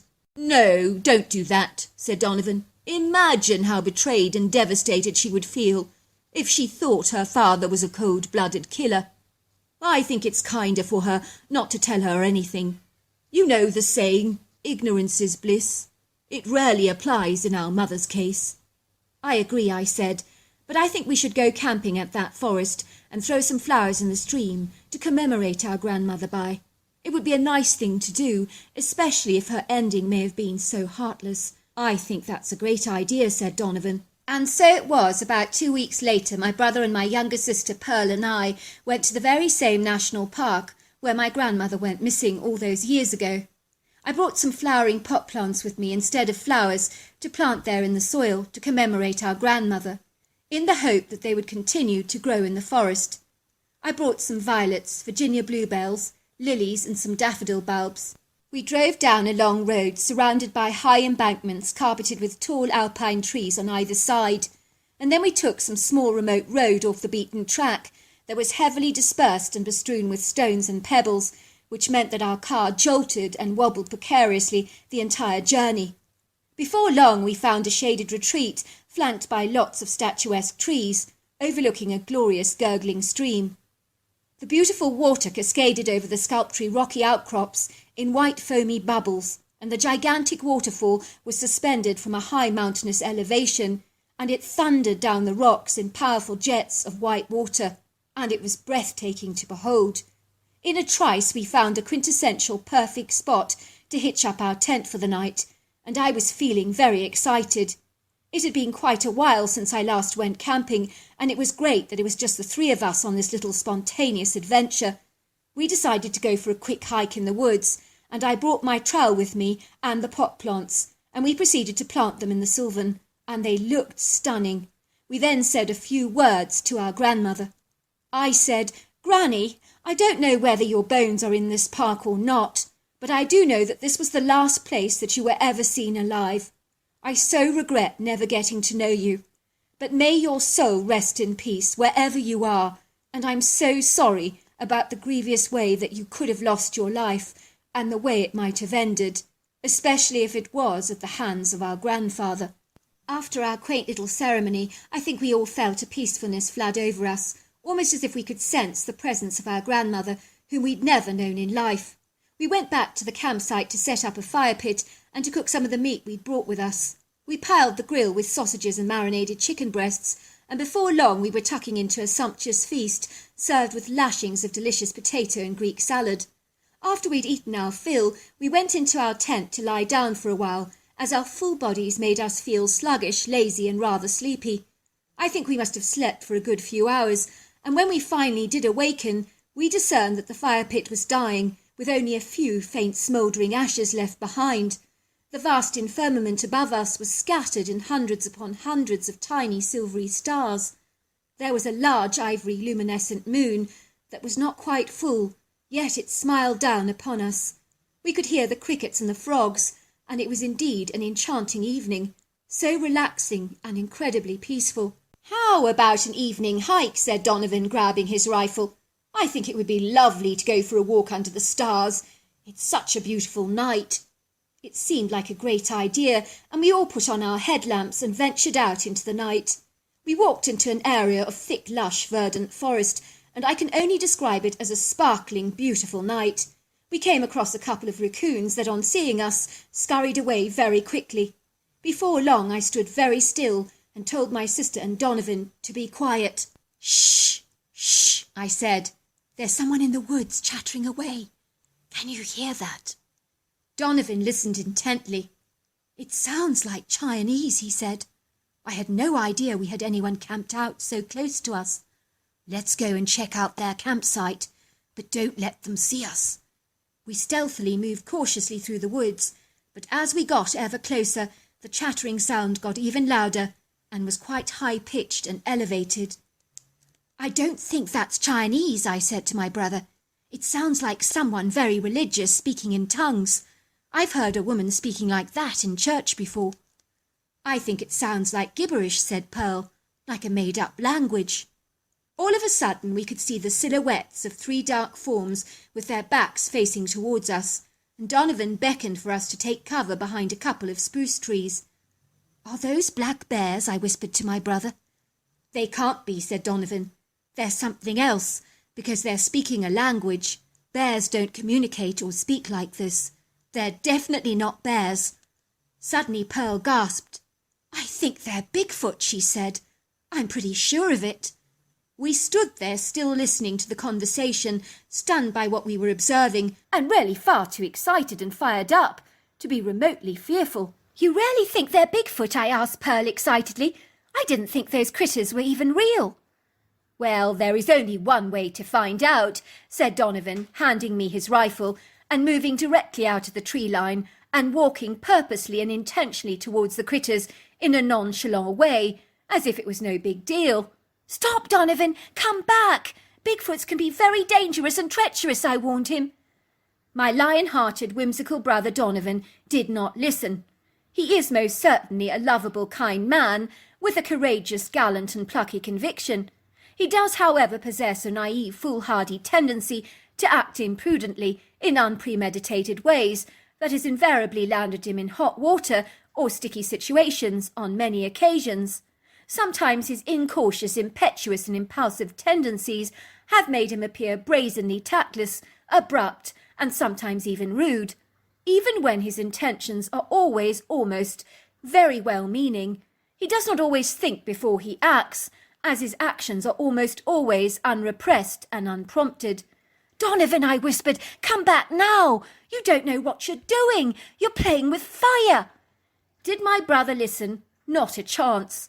I watched him recklessly, boldly walking towards the hairy critters, who had not even noticed him, because it sounded like they were deeply engaged in a heated debate between themselves, almost as if they were arguing about something. In that moment I was so terrified. My heart was thumping violently in my chest, and there was a huge lump developing at the back of my throat. I wanted to be sick. I thought I was going to see my daredevil brother being shredded to pieces by Bigfoots. It would seem that Pearl was thinking exactly the same thing, because her eyes were growing as wide as saucers, and her mouth was hanging to the ground, and she was trembling and wobbling violently like a jelly. "What the heck is he doing?" she whispered. "Has he got a death wish or what?" I couldn't believe it myself. My brother went straight up to the back of a Bigfoot and tapped him in the back, and in a southern drawl he said, "Howdy." Immediately all 3 Bigfoot heads swiveled around like 3 snowy owls to stare directly at my brother.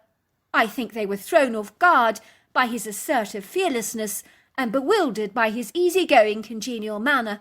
Nothing prepared me for what we were seeing. I could not believe it. The Bigfoots were colossal, imposing and exceedingly powerful.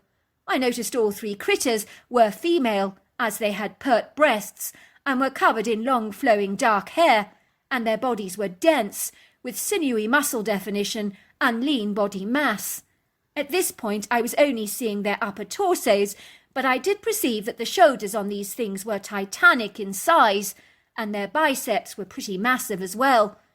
The critters all had long cone-shaped heads that seamlessly seemed to fold into the shoulders, with no distinct sign of a neck. The faces were human and ape-like in their appearances, and very long, with prominent brow ridges that were wrinkled, wide flat noses and thin wide mouths, and very deep-set eyes that exhibited a certain red, rather menacing eyeshine, but in different lights that varied, sometimes becoming orange or even yellow.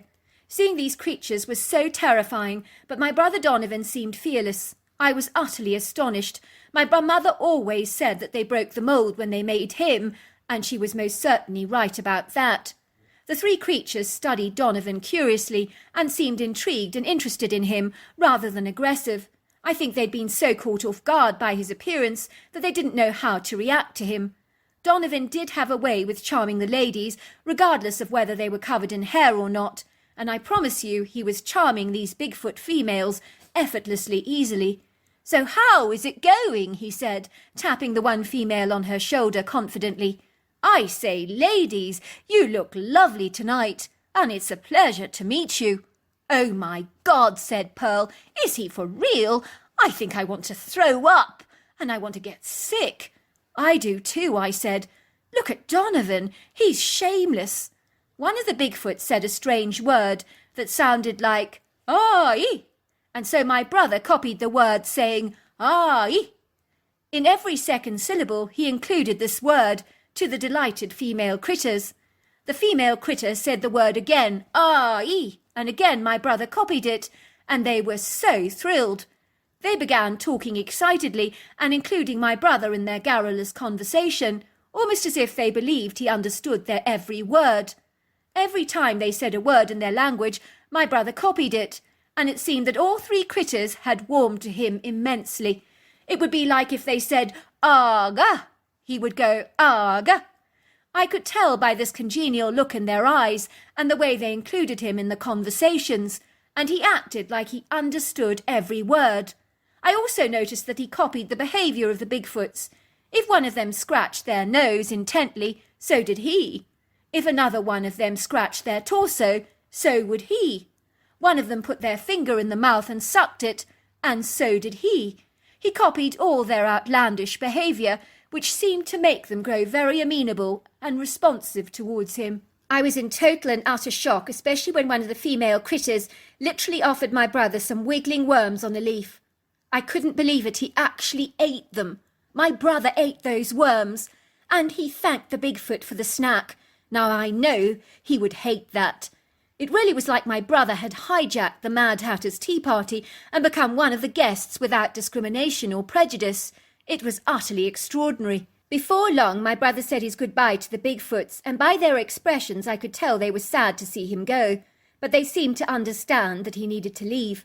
We all returned to our campsite, none of us saying a word. It was Pearl that broke the stony silence, and she lashed out at my brother, hitting him hard with her hands hundreds and hundreds of times over and over again between her clenched teeth and floods of tears. "You could have been killed, you idiot! You could have been killed!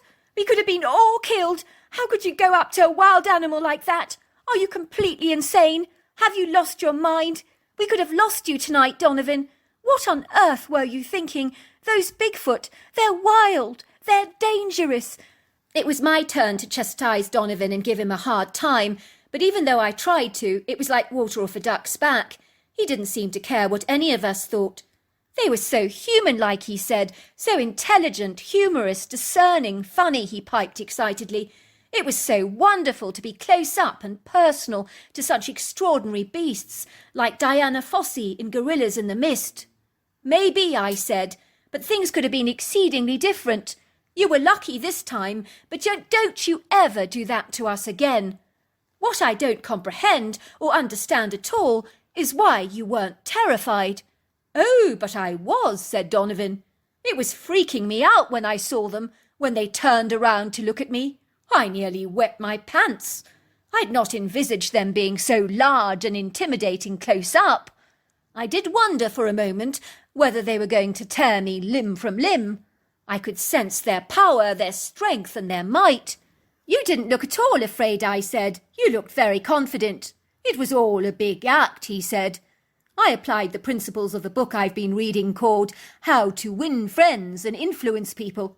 And one of the big tips is to emulate the person you meet, all their body movements on an unconscious level, so that they're naturally drawn to you, even though they don't know why.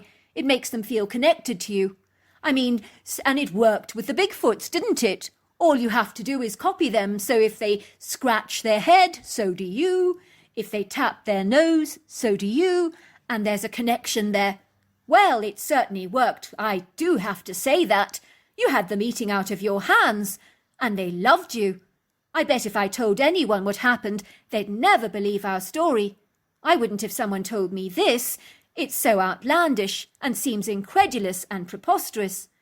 We spent one more day at our campsite, and then we packed up to go home. And although we never saw the Bigfoots again, we did find a large smooth stone outside the camp with a fossil of a fish on it, and we gave it to Donovan because we were so certain it was for him and was from the Bigfoots. When I returned home, I decided to visit an old lady called Dorothy, who was a very good friend of my grandparents'. I wanted to find out from her what she thought about my grandmother's strange disappearance. Did she think that my grandfather had anything to do with her vanishing? Dorothy was a kindly old lady, very truthful and honest, and she prepared me a cup of piping hot tea and asked me to sit down on her comfy settee. "What is it that you'd like to know about your grandparents?" she asked me curiously. "Tell me, dear, I'm willing to help in any way that I can." "Well, what can you tell me about their marriage?" I asked. "Were they happy? Please don't pussyfoot around. I really want to know the truth." "Absolutely not," said Dorothy. "Your grandmother confided in me that the marriage was very, very unhappy. She was scared to get a divorce because it was not the thing that you did in those days. Your grandmother was a very lovely lady and worked so hard, while your grandfather did not lift a finger to help. He was a lazy, cantankerous sod, and that's putting it mildly. I never liked the man at all," she muttered. "You mean my grandmother made the money?" "That's exactly what I mean, dear. Your grandfather took credit for it all, but we knew who did the hard work around there. That's why it was a surprise to me that your grandfather became suddenly affluent and rich after he married your step-grandmother.